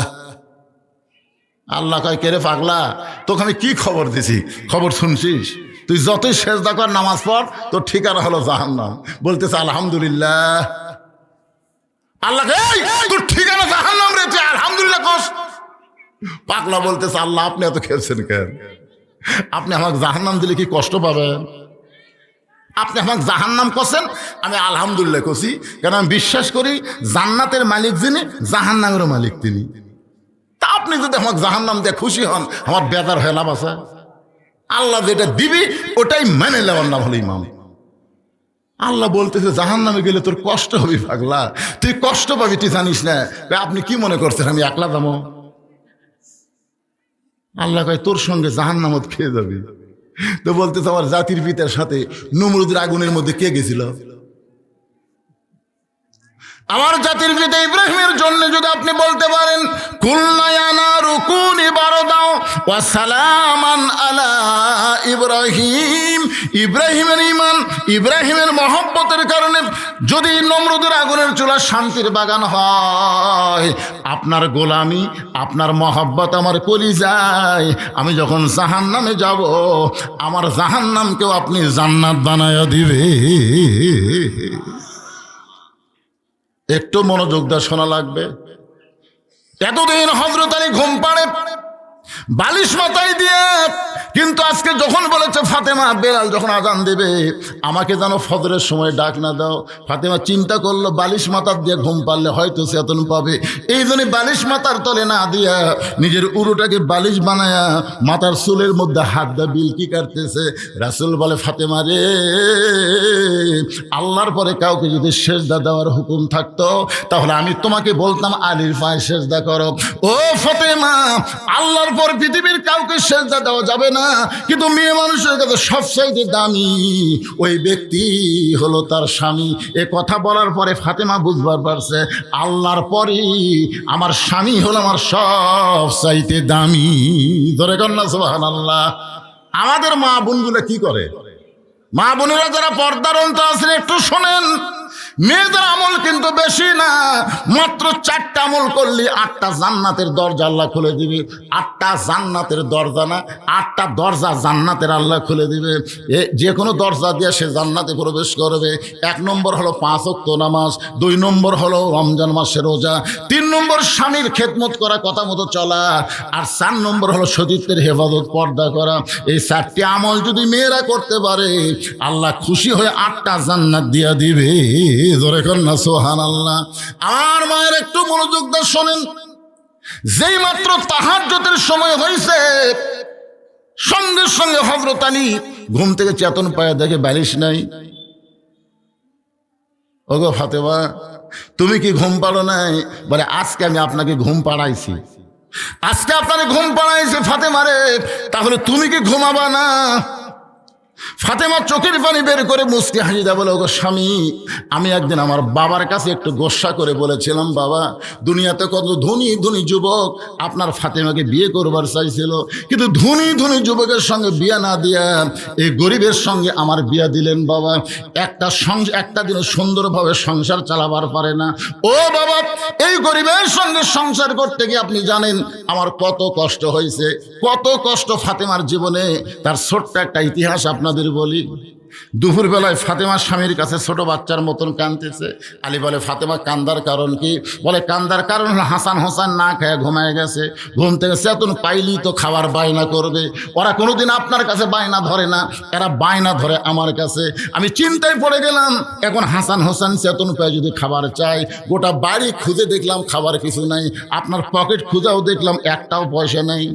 আলী বলে, ফাতেমা ইন্নাল্লাহা মা'আস সাবিরিন, ধৈর্যশীলদের সঙ্গে আল্লাহ থাকবে। ফাতেমা বললেন, এত ধৈর্য বোঝা যাবে না, আমরা একটু বয়স হয়েছে ধৈর্য বুঝবো, কিন্তু হাসান হোসেন তো বুঝবে না। আলী বলে, ফাতেমা নিরুপায়, তাহলে কি করব? এমন সময় ফাতেমা একটা ওড়না ছিল, ওই ওড়নাটা বের করে স্বামীর হাতে দিয়ে বললেন, স্বামী গো, এই ওড়নাটা বিক্রি করে যেই বাজার হবে সেইটাই একটু আপনি নিয়ে আসেন, হাসান হোসেনের কান্নার আমি সহ্য করতে পারি না। হযরত আলী ওড়নাটা নিয়ে যেই মাত্র বাজারে গেছে, চিন্তা করতেছে হযরত আলী, ওড়নাটা হলো ফাতেমার ওড়না। ধরে কোন ওড়নাটা কার? পকেটের মধ্যে রাইকা বাজারে ঘুরতেছে। জোর করার পরে যদি জিজ্ঞাসা করে, আলী ভাই ওড়না কার? আমি যদি বলি আমার বউ ফাতেমার, তাহলে খরিদ্দার নিশ্চয়ই চিন্তা করবে যে পুরুষ মানুষ বইয়ের জিনিস বেচা খায়, এই পুরুষ হলো দুর্বল পুরুষ। আলী ওড়না বের করবার পারতেছে না। হঠাৎ দেখতে পাই একজন খরিদ্দার সালাম দিয়ে বলে, আলী ভাই আমার মনে হয় আপনি কিছু বিক্রি করবেন। আলী চিন্তায় পড়ে গেল, আমি কিছু বিক্রি করব এটা আমার আল্লাহ ছাড়া দুনিয়ার কেউ জানে না। তাহলে এই খরিদ্দার কেমনি জানলো? পকেট থেকে ওড়না বের করার সঙ্গে সঙ্গে তাকায় দেখে ওই খরিদ্দার একটা ব্যাগ আলীর সামনে ধরেছে, ওই ব্যাগের মধ্যে ওড়না দিছে। খরিদ্দার একটাবার ওড়নার দিকে তাকায় নাই। হযরত আলীর হাতে 6টা দিরহাম দিয়া ওই খরিদ্দার যখন চলে যায়, হযরত আলী 6টা দিরহাম নিয়ে বাজারের দিকে দৌড়ায়। খাদ্যের দোকানে গিয়ে বলে, ভাইজান 6টা দিরহামের যে খাবার হবে তাড়াতাড়ি টোপলা করে দাও, আমার হাসান হোসেন যদি ঘুম থেকে চেতন পায় ওরা কিন্তু ক্ষুধার জ্বালায় মায়ের কাছে বায়না ধরবে, দাও তাড়াতাড়ি খাবার দাও। দোকানদার 6টা দিরহামের টোপলা করে যখন হযরত আলীর হাতে দিবার চায়, এমন সময় একজন ফকির আলীর সামনে দাঁড়ায় বলে, আলী রে, আজকে 3-4 দিন হলে আমার বাড়িতে কোনো খাবার নাই, আল্লাহর হস্তে যদি পারো তাহলে আমাকে একটু খাবার দাও। আলী চিন্তায় পড়ে গেল, 6টা দিরহাম দিয়ে বাচ্চাদের জন্য খাবার নিব, আর এমন সময় ফকির আমার সামনে, আমি কি করব? আল্লাহর কোরআন বলতেছে, আম্মা সাইলা ফালা তানহার, আলী রে সাইলকারীকে খালি খালি ফিরাস না। চিন্তায় পড়ে গেল হযরত আলী, 1টা দিরহাম সাইলকারীকে দিব আর 5টা দিরহাম নিয়ে খাবার নিয়ে বাড়ি যাব। এই চিন্তা যখন করতেছে, এমন সময় আল্লাহর কোরআন বলে, ওয়ামা তুনফিকু মিন শাইইন ফি সাবিলিল্লাহি ওয়াফা ইলাইকুম ওয়া আনতুম লা তুজলামুন। আলী, ফকিরকে যদি 1টা দিরহাম দেস, আল্লাহ তোকে দুনিয়াতে 10টা দিরহাম দিবে। ফকিরকে যদি 2টা দিরহাম দেস, আল্লাহ তোকে 20টা দিরহাম দিবে। ওয়াফা ইলাইকুম, তুই যদি ফকিরকে 6টা দিরহাম দেস আলী, আল্লাহ তোকে দুনিয়াতে 60টা দিরহাম দিয়ে দিবে। হযরত আলী টোপলাওয়ালাকে টোপলা ফেরত দিয়ে ওই 6টা দিরহাম যখন ফকিরকে দেয়, মনে মনে বিশ্বাস করে আল্লাহ তাকে 6টা দিরহাম দিবে। দোকানদার বলতেছে, আলী ভাই তাহলে টোপলার খবর কি? বলে, টোপলা দিয়ে আমার চলবে না, তুমি 2 বস্তা খাবার প্যাকেট করো। বিশ্বাস করেছে কাকে? আরো জোরে বলেন। দোকানদারকে 2 বস্তা খাবার প্যাকেট করে করার কথা বলে হযরত আলী বাজারের মধ্যে ঘুরতেছেন। এমন সময় দেখতে পায় রাস্তা দিয়ে এক ব্যক্তি উট নিয়ে আসতেছে। আলীরে সালাম দেয়, আলী ভাই অজাতা বাজারে ঘুরতেছেন, উটটা কিনবেন নাকি? আলী বলতেছে, 1টা পয়সাও তোমার পকেটে নেই, উটটা কেমনি কিনবো? উটওয়ালা বলতেছে, 100 দিরহামে বাকি, এটা উটটা কিনেন, বিক্রি করে আপনি টাকা দেবেন, এটাও কি পারবেন না? হযরত আলী 100 দিরহাম বাকিতে উটটা কিনে যেই মাত্র উটের বাজারে গেছে, চারিদিক থেকে খরিদ্দার দৌড়ে এসে বলে, আলী ভাই কবে থেকে উট ব্যবসা শুরু করলেন? আপনি হলেন আল্লাহর নবীর শিক্ষামন্ত্রী। জোরে কান সুবহানাল্লাহ। নবী যখন মদিনার প্রেসিডেন্ট ছিলেন, ওই সময় হযরত আলী হলেন শিক্ষামন্ত্রী, আবু বকর হলেন ধর্মমন্ত্রী, ওমর ফারুক হলেন আইনমন্ত্রী, আর ওসমান গনি হলেন অর্থমন্ত্রী। জোরে কান সুবহানাল্লাহ। আলী উটের বাজারে উট বিক্রি করতেছেন। চারিদিক থেকে সমস্ত খরিদ্দার যখন আলীর চেহারার দিকে তাকায় চিন্তা করে, এত দামি মানুষ উট বিক্রি করতেছে। এমন সময় খরিদ্দার সালাম দেবে, আলী ভাই এই বাজারে বেশিক্ষণ থাকা লাগবে না, উটের দাম কত চান? বলে, একটা হিসাব করে বলো। খরিদ্দার বলতেছে, 160 দিরহাম দিয়ে দিলাম। হযরত 160 দিরহামে উট বিক্রি করে উটওয়ালাকে 100 দিরহাম ফেরত দিয়া বাকি 60টা দিরহাম নিয়ে দোকানে গেলেন। দোকানদারকে বলতেছে, ভাইজান খবর কি? বলে, 2 বস্তা প্যাকেট করে বসে আছি, দাম কত নিবা? বলে, 60টা দিরহাম দিলেই চলবে। আলী হযরত আলী 60টা দিরহাম দিয়া দোকানদার কাছ থেকে 2 বস্তা খাবার নিয়ে 2 কান্দে নিয়ে বাড়ির দিকে রওনা দিলেন। ফাতেমা দরজার কাছেই ছিল এতক্ষণ, এবার জানলার কাছে আইসা দেখতে পায় স্বামীর কান্দে 2টা বস্তা খাবার দেখে। দৌড়ে গিয়ে ফাতেমা দরজায় খিল আটকায় দেয়। এতক্ষণ ফাতেমা দরজা খুলে হয়েছিল, কিন্তু স্বামীর কান্দে 2 বস্তা খাবার দেখে দরজা বন্ধ করে দিল। আলী দরজায় সালাম দেয়, ফাতেমা ওয়ালাইকুম আসসালাম বলে বলতে, স্বামী গো, একটা ওন্না বিক্রি করার টাকা দিয়ে বড় জোর 1 টোপলা খাবার হবে, আপনি 2 বস্তা খাবার কোথায় পাইলেন? যতক্ষণ না বলবেন ততক্ষণ কিন্তু দরজা খুলবো না। আলী বলতেছেন, ফাতেমা বড় ক্লান্ত হয়ে গেছি, আগে দরজা খুলে দাও, বস্তা রাখার পরে তোমাকে মূল ঘটনা বলতেছি। ফাতেমা বলতেছে, আগে বলেন তারপরে দরজা খুলবো। আলী বলতেছে, আগে খোলো তারপরে বলবো। ফাতেমা বলতে, স্বামী গো, আপনি কি মনে করছেন একটা ওন্না বিক্রি করার টাকা দিয়ে বড় জোর 1 টোপলা খাবার হবে, আর আপনি 2 বস্তা খাবার নিয়ে এসে দরজা খুলতে বলবেন? আমার হাসান না খাইয়া মরবে, 2 বস্তা কোথায় পাইলেন? যতক্ষণ না বলবেন ততক্ষণ আমি দরজা খুলবো না। প্রত্যেকটা মেয়ে মানুষ যদি ফাতেমার মতন ঘরের বউ হইতো, তাহলে বাংলার কোন স্বামী দুর্নীতি করার সাহস পাইতো না। জোরে কোন কথা ঠিক কিনা? কোথায় 2 বস্তা পেলেন? অন্য বিক্রির টাকা দিয়ে বড় জোর 1 টোপলা খাবার হবে, যতক্ষণ না বলবেন দরজা খুলবো না। আলী চিন্তা করে, কি বইয়ের কাছে আমি পরাজয় হবো নাকি? এমন সময় আল্লাহর কোরআন বলতেছে, আর রিজালু কাওয়ামুনা আলান নিসা, পুরুষ কোনোদিন নারীর নিচে যাবে না, পুরুষ থাকবে উপরে, নারী থাকবে নিচে। ধরে কোন সুবহানাল্লাহ। হযরত আলী খাবার 2 বস্তা নিয়ে আল্লাহ নবীর দরবারে গেলেন। ফাতেমা দরজা না খোলার কারণে নবী তখন বসেছিলেন, নবী উঠে দাঁড়িয়ে গেলেন। একটু জোরে জোরে নবী এসে আলীর কাঁধ থেকে 2 বস্তা নামাই নিলেন, কপালে একটা চুমা দিলেন। ধরে কান সুবহানাল্লাহ। আলীর কাঁধ থেকে 2টা বস্তা নামাই নিয়ে কপালে একটা চুমা দিলেন। আলীর মুখের দিকে তাকায় নবী বলে, আলী মুখটা গোমরা করে আছো কেন? আলী মুখটা গোমরা করে আছো কেন? বলে, ইয়া রাসূলুল্লাহ, আপনি এত ভালো, কিন্তু আপনার মেয়েটা ভালো না। রাসূল বললেন, কি বললি? হুজুর আপনি কত ভালো। বসা মানুষ দাঁড়িয়ে গেলেন, সেখান থেকে আবার চলে এসে আমার কাছ থেকে 2 বস্তা নামাইলেন, আমার কপালে চুমা দিলেন, আপনি কত ভালো। আর 1 ঘন্টা হয়ে গেল দরজার দাঁড়িয়ে আছি, 2 বস্তা কোথায় পাইছি এটা না বললে দরজা খুলবে না। আমি ওয়াদা দিলাম আগে দরজা খোলো তারপরে বলবো। বলে না, আমি রাগ করে আপনার কাছে আইছি। আলী বলতেছে, নবী বলতেছে, আলী তুমি আসনি, আমার মেয়েই তোমাকে পাঠিয়ে দিছে। জোরে কান সুবহানাল্লাহ। আলী বলতেছে, হুজুর আমার মেয়ে আপনার এখানে পাঠাইছে, আপনার মেয়ে আপনার এখানে পাঠাইছে, কারণ কি? আল্লাহ রাসূল বলতেছেন, শোনো আলী, যদি ফাতেমা দরজা খুলতো তুমি কি আমার কাছে আসতে? আলী বলতেছে, দরজা খুললে কেন আসবো? আল্লাহ রাসূল, আলী আমার কলিজার টুকরা ফাতেমা তোমাকে আমার কাছে পাঠানোর কারণ হলো 4টা। জোরে বলেন কয়টা? 1 নম্বর কারণ হলো, কোন খরিদ্দার তোমার কাছ থেকে ওন্না কিনেছে তুমি কি বলবার পারো? আলী বলতে, হুজুর আমি জানি না। রাসূল বলে, আলী কোন ফকির তোমার কাছে ভিক্ষা চাইছে তুমি কি বলবার পারো? আলী বলতেছে, ইয়া রাসূলুল্লাহ আমি জানি না। রাসূল বলে, আলী কে তোমার কাছে উট বিক্রি করলো তুমি কি বলতে পারো? আলী বলতেছে, ইয়া রাসূলুল্লাহ আমি জানি না। রাসূল বলে, আলী রে কোন খরিদ্দার তোমার কাছ থেকে উটটা কিনে নিল তুমি কি বলতে পারো? আলী বলতেছে, ইয়া রাসূল জানি না।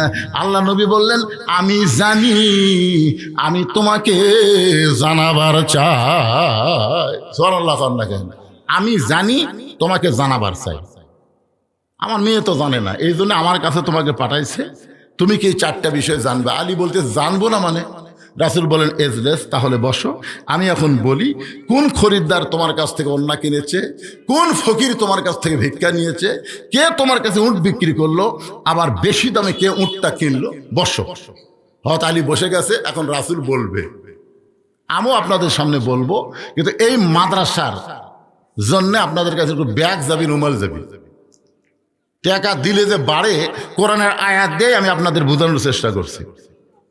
10 টাকা দেবেন 100 টাকা পাবেন, দুনিয়াতেই পাবেন। 1000 টাকা দিবেন 10,000 পাবেন, 100 দিবেন 1000 পাবেন। বিশ্বাস করেন আল্লাহর কোরআনকে? বিশ্বাস করেন? কথা কয় না। কারা কারা করেন আল্লাহকে একটু হাত দেখেন তো দেখি। লিল্লাহি তাকবীর, হাত নামান।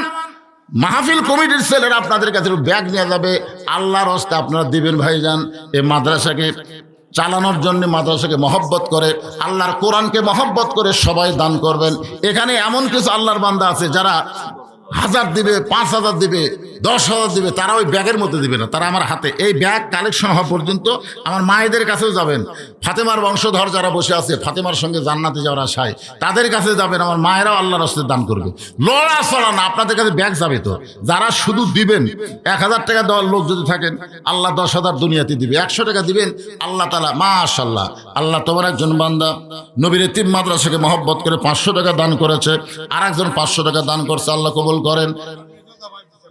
আপনার মেজো জামাই নাম কি? নূর আলম মেজো জামাই 1,000 টাকা দান করেছে। দেখেন শ্বশুরের মনটা কত খুশি। ছোট জামাই কম দিল কেন? আচ্ছা ঠিক আছে, ছোট জামাই 500 টাকা দান করেছে। আল্লাহ দানকে কবুল করেন, কবুল করো, কবুল করো। মোদের কামনা দানকারীকে দিবেন জান্নাত, আল্লাহ নিরাশ করবেন না। ভাইজান, আমি যে আয়াতে কারিমে তেলাওয়াত করছি এর ব্যাখ্যা আমি করবই। এখন যদি এশার নামাজ আরো একটু দেরিতে হয়, সমস্যা আছে? কোনো সমস্যা নেই। এশার নামাজ কেবল 7:15 বাজতেছে, এরা আগে আজান দিয়ে ফেলে দিচ্ছে, দেখ অসুবিধা নেই। আরে হানিফ গাড়ির ওয়াজই তো আজকের ওয়াজ। কথা বলবি, শুনো ভাইজান, শোনেন। মানিক মিয়া পিতা আব্দুল মান্নান হলো 2,000। মানিক মিয়া পিতা আব্দুল মান্নান সাহেব 2,000 টাকা দান করে। ক্রিটিক্যাল পর্যায়ে আছে, ডাক্তার পর্যন্ত বলেছে পুরো আশা করা যায় না। এমন অবস্থা, আমরা আল্লাহর কাছে বলি ডাক্তার লাগবে না, আল্লাহ যদি ফিরে দেয় তাহলে আসবে। ধরে কোন ঠিক কি না? আল্লাহ ওসমান হাদিকে সুস্থ করে আবার বাংলার জমিনে কবুল করো, ধরে করো আমিন। সবাই বল আল্লাহুম্মা আমিন। একটু মনোযোগ দেন। আমি বলতেছিলাম ওই গাড়ির কথা বলতে গিয়ে নিয়ে গেছিলাম আপনাদের মসজিদে নামাজের কাছে, মনে আছে না আপনাদের? এখন ফাতেমা ঘুম থেকে চেতন পাওয়া দেখে হযরত আলী নিজে চেতন পাইছে তাহাজ্জুদের নামাজ আদায় করার জন্যে।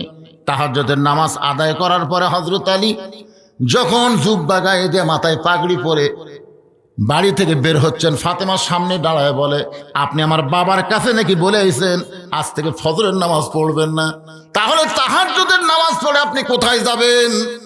আলী মুস্কি হাসের বলে, ফাতেমা তুমি কি বুঝবার পারতেছো না? এতদিন ভিতরে ঢুকে নামাজ পড়েছি, আজকে নিয়ত করেছি বাহির থেকে নামাজের দৃশ্যটা একটু দেখবার চাই। এতদিন ভিতরে ঢুকে নামাজ পড়ছি, আজকে বাহির থেকে নামাজের দৃশ্যটা দেখবার চাই। সঙ্গে সঙ্গে নবীর কলিজার টুকরা ফাতেমা মুস্কি হাসতেছে, কারণ স্বামী যেই কথাটা বলেছে কথাটার মধ্যে গুরুত্ব আছে। এতদিন ভিতরে ঢুকে নামাজ পড়ছি, আজকে বাহির থেকে নামাজের দৃশ্যটা দেখতে চাই। আপনারা বলেন তো, ভিতরে ঢুকে নামাজ পড়া মানে কি? ভিতরে ঢুকে নামাজ পড়া মানে কি? অনেকে মনে করতেছে হুজুর মসজিদের ভিতরে ঢুকে নামাজ পড়ছে। শুধু মসজিদের ভিতরে ঢুকলে নামাজ হবে না, নামাজের ভিতরে ঢোকা লাগবে। হাদিসে আছে বিস্তারিত, হুজুরি কলব ব্যতীত করছেন কালো নামাজ তোর হবে না।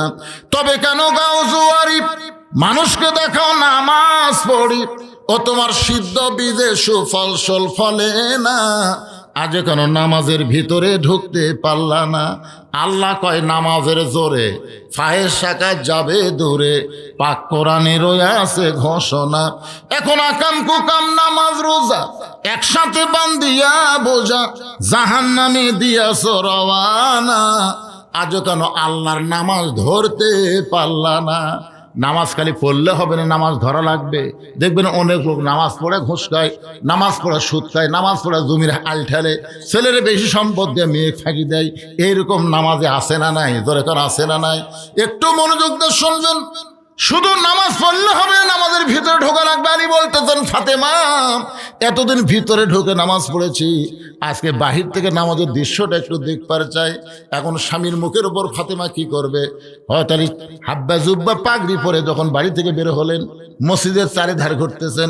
মসজিদ নববীর চারিধার ঘুরতে গিয়ে হঠাৎ হযরত আলী দেখতে পায় হযরত আলীর বন্ধু আবু যর গিফারি মসজিদের বারান্দায় ফজরের 2 রাকাত সুন্নত নামাজ আদায় করতেছে। আপনারা বলেন তো, সমস্ত সুন্নতের মধ্যে ফজরের 2 রাকাত সুন্নতের দাম কম না বেশি? সর্বসাকল্যে 12 রাকাত সুন্নত আপনাদের পড়া লাগবে। তার মধ্যে জোহরের নামাজের সুন্নত বেশি, 6 রাকাত। জোরে বলেন কয় রাকাত? সামনে 4, পিছনে 2। আপনার আসরের নামাজের কোনো সুন্নত পড়াই লাগবে এমন সুন্নত নাই। মাগরিবের পরে 2 রাকাত সুন্নত পড়া লাগবে, এশার নামাজের পরে 2 রাকাত সুন্নত, আর ফজরের আগে 2 রাকাত সুন্নত। রাসূল বলেছেন ফজরের 2 রাকাত সুন্নত হলো আসমান এবং জমিনের চাইতেও বেশি দাম। ধরে কারণ সুবহানাল্লাহ। দেখতেছে আবু যর গিফারি দরজা মসজিদের বারান্দায় ফজরের 2 রাকাত সুন্নত পড়তেছে। হযরত আলীর মন বলতেছে আমি না হয় ফজরের নামাজ পড়বো না, তাই বলে কি সুন্নত পড়বার পারবো না। এবার এক দৌড়ে গিয়ে আবু যর গিফারির কাছে দাঁড়ায়া 2 রাকাত সুন্নত নামাজ আদায় করলো। আবু যর গিফারি কুনার খুঁতেতে বলতেছে আলী ভাই, আপনি তো নবীকে বললেন এশার নামাজের পরে আজ থেকে ফজরের নামাজ পড়বেন না, তাহলে কেন আবার মসজিদের বারান্দায়? আলী বলতেছে নামাজ দেখবার আইসা তোমার সুন্নত দেখে লোভ সামলাবার পারলাম না, যার কারণেই তো আমি ফজরের 2 রাকাত সুন্নত পড়লাম। ফজরের 2 রাকাত সুন্নত পড়লে কোনো সমস্যা নাই, কারণ নবীকে বলেছি ফজরের নামাজ পড়বো না, সুন্নত কি পড়া যাবে না? আবু যর গিফারি মনে মনে চিন্তা করে যে সুন্নত দেখার পরে লোভ সামলাবার পারে নাই, সে ফরজ দেখার পরে লোভ সামলাবার পারবি? কি মনে হয় আপনাদের? কিছুক্ষণ পরে যখন ফজরের জামাতের সময় হয়ে গেল, এমন সময় পৃথিবীর শ্রেষ্ঠ মুয়াজ্জিন নাম হলো হযরত বেলাল আজান দেয়, মানুষ মুসল্লি হয়ে মসজিদে আসে আর আকামত দেয়। আকামত শব্দের অর্থ হলো দাঁড়ানো। ধরে কোন কি? দাঁড়ানো। বিশেষ করে একই শব্দ 2 বার কয়। আহলে হাদিসরা কিন্তু আজানের শব্দ কতগুলো একবার কয়, কিন্তু কত কামাতিস সালাহ এটা কিন্তু একবার কয় না। আজকে দেখলাম, আপনার খেয়াল করে দেখবেন, হাই আলা সালা একবার, হাই আলাল ফালা একবার কয়, কি কয় না? কিন্তু কত কামাতিস সালাহ এইটা তো একবার কয় না, এটা 2 বার বলার কারণ হলো অবশ্যই নামাজ দাঁড়িয়ে গেছে, অবশ্যই নামাজ দাঁড়িয়ে গেছে। নামাজ যখন দাঁড়িয়ে যাবে তখন আর চেয়ারের মধ্যে বসে থাকা যাবে না ভাইজান, কারণ নামাজের ভিতরে এবং বাহিরে 13টা ফরজ। ধরে বলেন কয়টা ফরজ? তার মধ্যে একটা ফরজ হলো দাঁড়িয়ে নামাজ পড়া। আল্লাহ কোরআনে বলেছেন কুমু লিল্লাহি কানিতিন। যখন মুয়াজ্জিন আকামত শুরু করবে, ওয়াত কামাতিস সালাত যখন বলবে, তখন তোমাকে দাঁড়াতে হবে। তুমি যদি হাঁটে হাঁটে মসজিদের মধ্যে আসো তাহলে অবশ্যই তুমি দাঁড়াবার পারো, দাঁড়াবার না পারলে তুমি হাঁটে হাঁটে মসজিদে কেমনি আসলা? আর যখন হাঁটে হাঁটে মসজিদে আইছো তাহলে তুমি দাঁড়ানোর ক্ষমতা রাখছো, আর দাঁড়ানোর ক্ষমতা থাকা অবস্থায় বসে নামাজ পড়া যাবে না। আর একটা ব্যাপার হলো আকামত দিলেই কিন্তু নবী কিবলামুখী হয় নাই। নবীর সুন্নাত তরিকা দেখবেন, নবী কিবলামুখী হয় নাই, নবী মুসল্লির দিকে তাকায় আছে। মুয়াজ্জিন আকামত দিচ্ছে কিন্তু আল্লাহ নবী মুসল্লির দিকে তাকায় আছে। তাকানো থাকার কারণ হলো কে কোথায় কিভাবে দাঁড়ায় এটা রাসূল পরখ করে দেখতে চাও। বকর তুমি সবচাইতে সুন্দর ফর্সা মানুষ, তোমার কাছে বেলালকে দাঁড়ান নাও। ও লম্বা মানুষ তোমার কাছে খাটো দাঁড়াবে, ও সুন্দর তোমার কাছে অসুন্দর দাঁড়াবে, ধনীর কাছে গরিব দাঁড়াবে, এসপির কাছে চৌকিদার দাঁড়াবে, নেতার কাছে চামচা দাঁড়াবে, প্রধানমন্ত্রীর কাছে ফকিরও দাঁড়াবার পারবে। এটা আর কোনো জায়গায় না হলেও আওয়ামী লীগ, বিএনপি, জাতীয় পার্টি, জামাত মসজিদের মধ্যে যখন ঢুকবে তখন এক এক দল এক এক কাতার হবে না, সব দল ভাঙ্গে এক কাতার হওয়া লাগবে। তুমি বাড়িতে নামাজ পড়লে 1 গুণ সওয়াব পাইবা, কিন্তু মসজিদে যখন নামাজ পড়বা তখন আল্লাহ তোমাকে 27 গুণ সওয়াব দেবে। এই 27 গুণ সওয়াব পাওয়ার গেলে তোমাকে কাতার সোজা করে নামাজ পড়া লাগবে। তুমি যদি মসজিদের মধ্যে ঢুকে হ্যাঁকা বেঁকা করে কাতার করো তাহলে কিন্তু 27 গুণ সওয়াব থেকে বঞ্চিত হবা। এজন্য পায়ের গোড়ালির সঙ্গে গোড়ালি মিল করে তোমাকে দাঁড়াতে হবে। এখন যেই ব্যক্তি চেয়ারের মধ্যে বসে গেছে ওই ব্যক্তির পায়ের গোড়ালির সঙ্গে আপনার গোড়ালি তো মিল পড়লো না, তাহলে কাতার সোজাও হলো না। আর কাতার যদি সোজা না হয় তাহলে 27 গুণ সওয়াব থেকে আপনি বঞ্চিত হয়ে গেলেন। এখন হয়তো বলবেন হুজুর, কোনো অসুস্থ মানুষ, কোনো দুর্বল মানুষ যে দাঁড়াবার পারে না, সে যদি চেয়ারত বসে নামাজ পড়ে তার নামাজ কি হবে না? ওটা সৌদি আরবে হবে। যারা হজ করবার গেছে তাদের তো সৌদি আরবে বাড়ি নাই, ওইখানে সে পারবে। আর সৌদি আরবে কাবাকে লক্ষ্য রেখে নামাজ পড়লেই হবে, কাতার সোজা করার কোনো দরকার। এজন্য সৌদি আরবে চেয়ারত বসে অসুস্থ মানুষের হবে। কিন্তু বাংলাদেশে লা ইউকাল্লিফুল্লাহু নাফসান ইল্লা উসআহা। আল্লাহ কোরআনে বলেছে তোমার কষ্ট হবে, এমন কিছু আমি আল্লাহ তোমাকে চাপাই দেই নাই। তুমি যৌবন বয়স সরকারি চাকরি করছো আলহামদুলিল্লাহ, বুড়া বয়সের চাকরি করা লাগবে না। বুড়া বয়সে তোমাকে পেনশন দেওয়া হবে। পেনশন মানে বসে থাকে তুমি বেতন পাবা। যারা যৌবন বয়সে 5 ওয়াক্ত নামাজ জামাতে আদায় করেছে, বুড়া বয়সে তাদের কষ্ট করে নামাজ মসজিদে জামাতের সঙ্গে পড়া লাগবে না। সে যেখানেই নামাজ পড়বে আল্লাহ পেনশনের সওয়াব দিয়া দিবে। কিন্তু যখন হচ্ছে চামড়া ঢিল তখন দিছে আল্লাহর সাথে মিল, মানে যৌবন বয়সে দেয়নি। রাসূল কি বলেছেন, 7 বছর থেকে নামাজের তালিম দাও, 10 বছর থেকে জোর করে ধরাও। কারু বাড়ি করে ধরাও না, জোর করে। কথা কন না কেন আপনারা? জোর করে ধরাও। যেই ব্যক্তি 10 বছর থেকে 5 ওয়াক্ত নামাজ জামাতে আদায় করছে, যেই ব্যক্তি সরকারি বয়স থেকে সরকারি চাকরি করছে, 60 বছর হওয়ার পরে সরকার দেখে আর কানে ঠিক মতো শোনে না, কলম ধরলে থরথর করে কাঁপে, চোখে ঠিক মতো দেখে না, চশমা লাগে ইনকে ইনকে করে দেখে, তো সরকারের দয়া হচ্ছে, দয়া হয় বলতে, বাবা তোকে আর চাকরি করার, এই কান্দিস কা, কান্দিস কা, আমি কথা শেষ করছি। যেই কানবার ধরে, পাগলা তুই বসা থেকে পেনশনে বেতন পাবো, তুই যৌবন হামাক দিছু, যৌবন সরকার দিছি, বুড়া বয়সে তোর বিপদ নাই তো, তোর সব দায়িত্ব সরকার নিবি। তো সরকার যদি যৌবন বয়সে সরকার দিলে দায়িত্ব নেয়, তো আল্লাহ নিবি না? এর কথা কেন আল্লাহ নিবি না? যৌবন বয়সে যারা 5 ওয়াক্ত নামাজ জামাতে পড়ছে, বুড়া বয়সে যদি জামাতে পড়তে না পারে, তো কি হয়েছে? আল্লাহ তো কোনোদিনও হাসন ময়দান বলবে না তোমার শৈশবকালের হিসাব দাও, বুড়াকালের হিসাব দাও, যৌবন বাদ দিলাম, এ কথা আল্লাহ বলবি? আল্লাহ বলবি শৈশবকাল লাগবি না, বুড়াকালও দরকার নাই, তাহলে যৌবনের হিসাব দিয়ে জান্নাতে যাও। আপনি যৌবনে মসজিদতি নেই, যৌবন খুঁজে দেখা গেল আপনি মসজিদত নেই, বুড়াকালে আপনি আসছেন মসজিদত, সিয়াল লিয়া, তাও আবার সিয়াল লিয়াচ্ছে 27 গুণ, যারা পাবি তার খুব মাহরুম করবি। আমার কথা কি বুঝলেন? এখানে কোনো অন্য টেনশন, অন্য চিন্তা করবেন না। আমার ভাই বাপজানকে আমি দেখলাম এক সাইডে সিয়ারত নামাজ পড়তেছে। আপনি পড়েন, সিয়ারত যদি পড়েন তাহলে কাতারের মধ্যে থাকেন না, কাতার ছাড়া পড়েন। অনেকের মন চাইতো মসজিদে নামাজ পড়বে, তাহলে আপনারা 27 গুণ সওয়াবের জন্য আপনারা নিয়ত করবেন আমাদের কাতারের জন্য কোনো সিয়ার না থাকে, যদি থাকে আপনি 27 গুণ পাবেন না। তাহলে আপনি আস্তে করে দ্বিতীয় কাতার দেন, দ্বিতীয় কাতারে কবি করে আমাদের কাতার যদি সিয়ার থাকে, আমরা তো 27 গুণ পাচ্ছি না, তাহলে তৃতীয় কাতার দেন। তৃতীয় কাতারে কবি করে এই সিয়ার যদি কাতার থাকে তাহলে আমরাও তো 27 গুণ পাচ্ছি না, তাহলে চতুর্থ কাতার দেন। এক সময় দেখা যাবে মসজিদ আছে সিয়ার নেই, জোরে কোন কথা ঠিক কিনা? আল্লাহ তো কঠোর না, তো আল্লাহ কি কঠোর? না পারলে বসে থেকে পড়েন, বসে থেকে পড়েন, যদি না পারেন শুয়ে থেকে পড়েন, শুয়ে থেকেও যদি নামাজ পড়তে কষ্ট হয় ইশারা দিয়ে পড়েন, আপনি পড়েন, কিন্তু সব অবস্থায় জামাতে পড়া লাগবে না, একা পড়েন। আপনি অসুস্থ, একা পড়েন। আল্লাহ কি খুব ধরবি নাকি? না, আল্লাহর দয়ার দিকে খেয়াল করবেন বাজান, আল্লাহর খালি মায়ের দিকে খেয়াল করলে হবে? আল্লাহর দয়া আছে না নাই? অবশ্যই সরকারের চাইতে আল্লাহর দয়া কম না বেশি? আপনারা যারা সিয়ারত বসেন তারা এক কাজ করবেন, আপনার নামাজের সময় দাঁড়িয়ে থাকবেন। নামাজের সময় আমার কথা শোনেন, দাঁড়ানো ফরজ, তাহলে আপনি দাঁড়াবেন, দাঁড়ায় থাকবেন। যখন রুকু সেজদা করতে আপনার কষ্ট হয় তখন আপনি সিয়ার ব্যবহার করবেন। আমার কথা কি বুঝতে পারলেন? এতে কোনো সমস্যা নেই, এটা আপনি খেয়াল করবেন। আপনি দাঁড়ানোর সময় পায়ের গোড়ালির সঙ্গে গোড়ালি মিল করে সবাই দাঁড়াবে, হ্যাঁ ইনশাল্লাহ। এখানে আর অন্য কোনো ভুল বুঝবেন না। একদম প্রশ্ন করছিল, উনি আমার হাত দিয়ে আমাকে বলছে যে আমি কিন্তু সিয়ারত পড়ি, কষ্ট নেন না। আচ্ছা ঠিক আছে, আচ্ছা ঠিক আছে। কি হলো?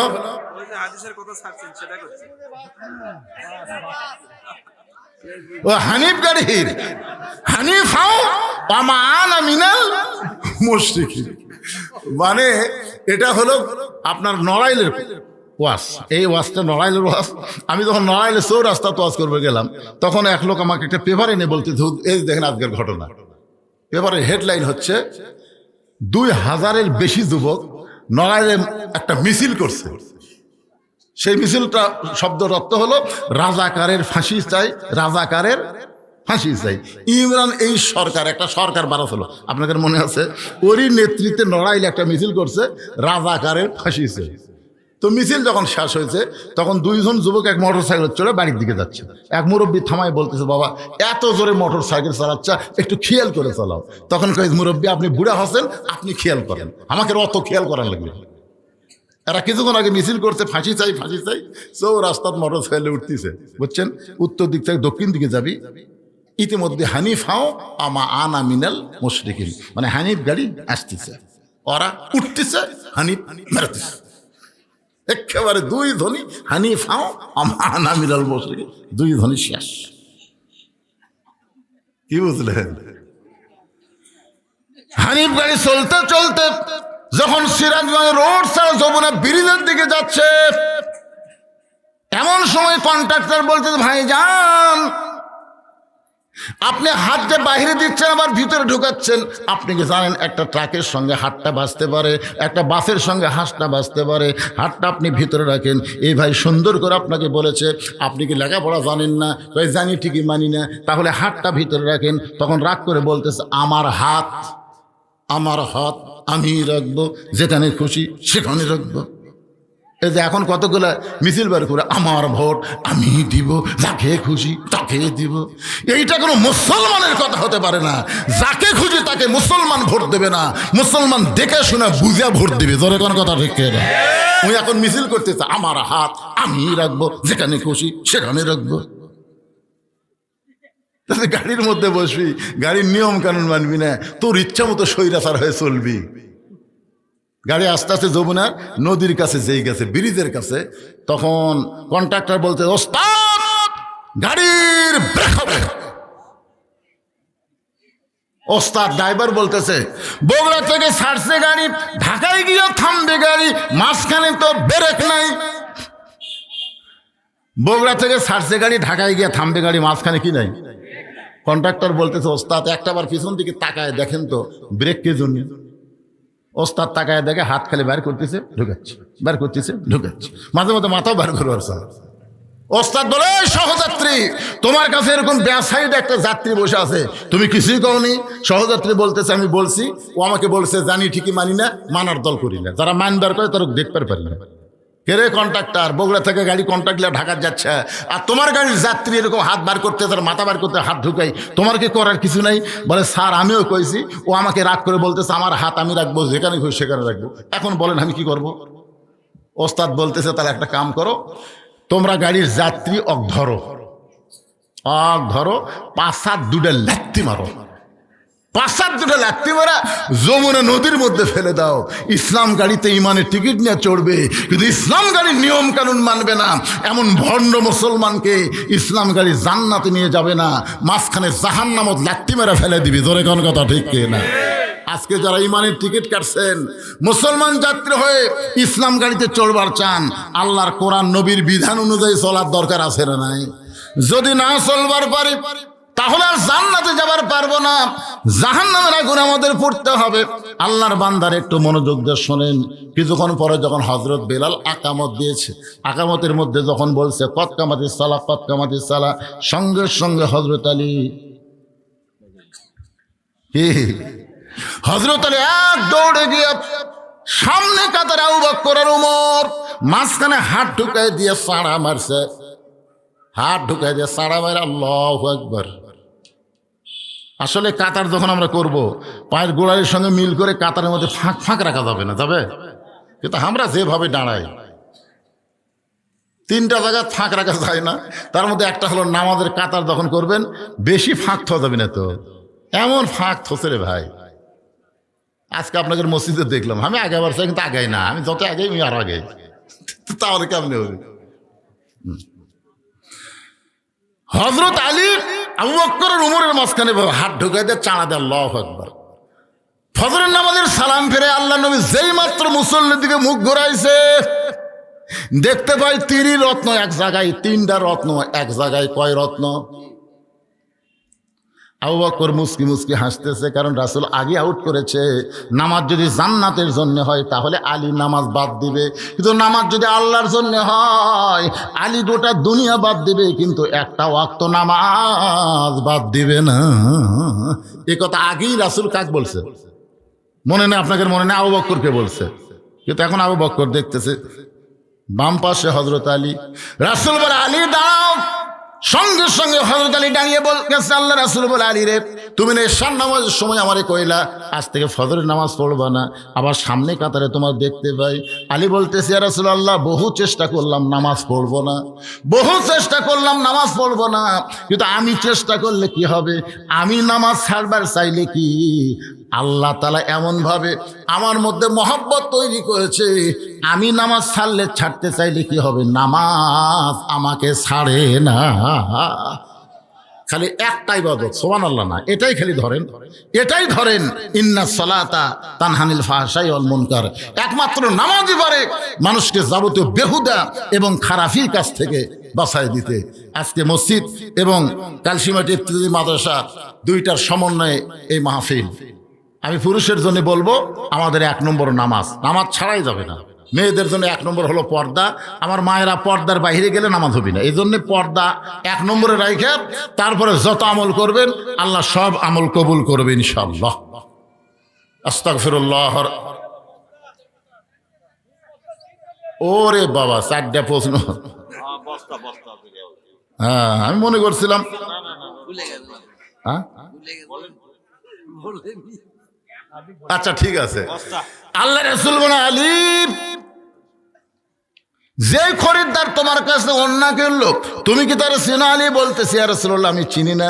রাসূল বললেন, তোমার বিবি আমার কলিজার টুকরা ফাতেমা পর্দানিশী। আল্লাহ পর্দানিশীকে এত ভালোবাসে, শুধু ভালোবাসার কারণে দুনিয়ার কোনো মানুষ ফাতেমার অন্যায় কিনুক এটা আল্লাহ চাইনি। একটা ফেরেশতাকে খরিদ্দার বানায়া তোমার কাছ থেকে অন্যায় কিনে এই অন্যটা আল্লাহ জান্নাতের মধ্যে যত্ন করে রাইখা দিয়েছে। আলী, ফেরেশতা তোমাকে 6টা দিরহাম দিল, আর তুমি 6টা দিরহাম নিয়ে গেলে খাবার দোকানে।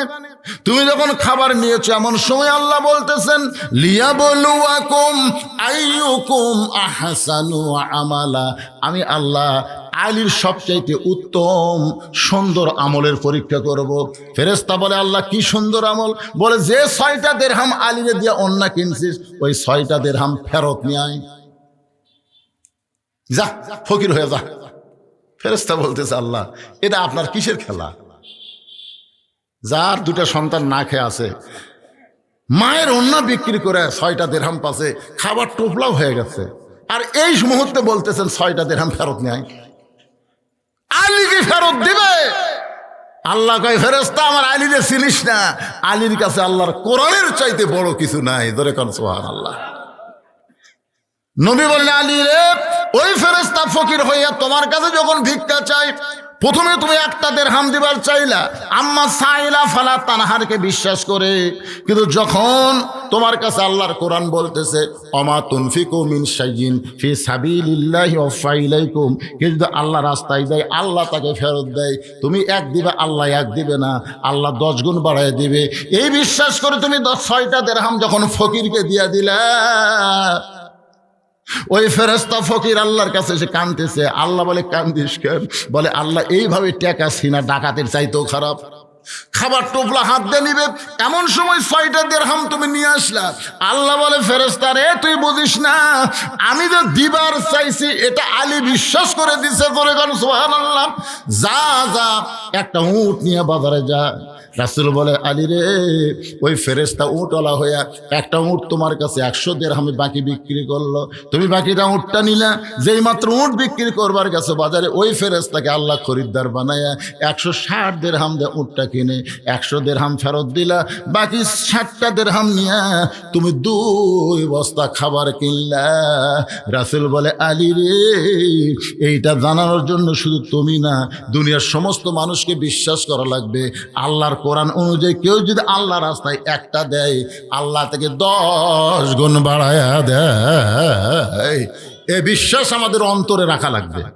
সেই বিশ্বাস আপনারা দান করছেন। মসজিদের দান বাক্স যখন সামনে আসে তখন আপনার মন কি কয়? মিন শারিল ওয়াসওয়াসিল খান্নাস। চোখ বন্ধ করে দেখেন কি আছে, পকেটত কি আছে? 500 টাকা, 200 টাকা, 100 টাকা, 10 টাকা নাই। মানে খুঁজা দেখতেছেন 10 টাকা নাই, তখন দান বাক্স এত জোরে মারছেন ভাইরে, 3 জন পার হয়ে গেছে। ওরা 3 জন আপনার উপর খুশি হয়ে দোয়া করতেছে, আল্লাহ এর হাতত বল আছে রে, উনিও বাঁচলো, আমাকে বাঁচালো। তখন কান্দের ফেরেশতা কয়, আল্লাহ কি লেখলো? এর পকেটে 500 টাকা আছে, 200 টাকা আছে, 100 টাকা আছে, খালি 10টা টাকা না থাকার কারণে যে হারে ঠেলা মারছে, মোরা লেখমো কি? আল্লাহ বলতেছে, লেখা বন্ধ, লেখা লাগবে না, লেখা লাগবে না, কারণ ও তো দান বাক্স ঠেলা মারে নাই, ওই জান্নাত ঠেলা মারছে, জান্নাত। এই জন্য যখন কোনো ব্যাগ যায়, রুমাল যায়, আল্লাহর হস্তে দিবেন। সেনা ছুটাটা দিবেন না ভালোটা দিবেন? সেটাও আল্লাহ কোরআনে বলেছে লান তানালুল বিররা হাত্তা তুনফিকু মিম্মা তুহিব্বুন। তুমি যেইটাকে মহব্বত করো এটা আল্লাহ রাস্তায় তুমি দিয়ে দাও। ভাইজান দীর্ঘ সময় আলোচনা করলাম, এখন ইস্তেগফারের দোয়া। ভাই কিছু বলবেন নাকি? আল্লাহুম্মা সাল্লি আলা মুহাম্মদ, আল্লাহুম্মা বারিক আলা মুহাম্মদ, আস্তাগফিরুল্লাহ ওয়া আতুবু ইলাইহি, আল্লাহুম্মা আমিন। আয় আল্লাহ তাআলা, সেই মাগরিবের নামাজের পর থেকে দীর্ঘ সময় পর্যন্ত তোমার বান্দা বান্দিরা আরামের বাড়ি বাদ দিয়া আল্লাহ এখন পর্যন্ত রাতের খাওয়া দাওয়া হয় নাই, সব কিছু বাদ দিয়ে তোমার মহব্বতে কোরআন হাদিস আলোচনা শোনার শেষে আমি গুনাহগারের সঙ্গে রহমতের দরজায় ফকির হয়ে দোকানে হাত তুলেছে। মেহেরবানি করে আজকের মাহফিল আমাদের সকলের হেদায়েতের জন্য, নাজাতের জন্য, জান্নাতের জন্য কবুল করো। এই মাহফিলের শুরু থেকে শেষ পর্যন্ত যত আলোচনা হয়েছে আল্লাহ, এর মধ্যে যদি ত্রুটি হয়, ভুল হয়, মাফ করে দাও। এর যা হাদিয়া মঞ্জুর করো সোনার মদিনায় নবী পাকের রওজা মুবারকে আল্লাহ কবুল করে নাও। তামাম আম্বিয়ায়ে কেরাম, আসহাবে কেরাম, তাবিঈনে কেরাম, তাবা তাবিঈনে কেরাম, আমরা যারা হাত তুলেছি আমাদের জনম দুখুনি মা, দরদের বাবা যাদের কবরে গেছে, সকলে বলেন রব্বি রাহমহুমা কামা রব্বায়ানি সগীরা। আমাদের দাদা দাদি, নানান আত্মীয় স্বজন যারা কবরবাসী হয়ে গেছে আল্লাহ তাদের কবরকে জান্নাতের টুকরা কবুল করো। এই কালসীমাটি গ্রামের উপরে রহমত বরকতের দরজা খুলে দাও।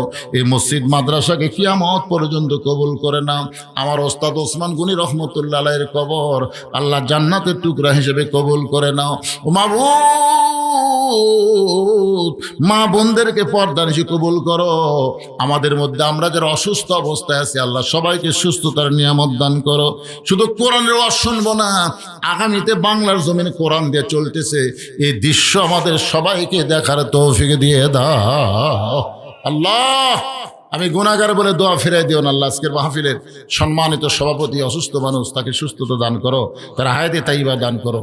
আজকের মাহফিলের সভাপতিকে আল্লাহ তুমি কবুল করো। প্রধান অতিথি যুবক মানুষ, তাকে কবুল করো। আমার ডিলু ভাইকে আল্লাহ তুমি কবুল করো।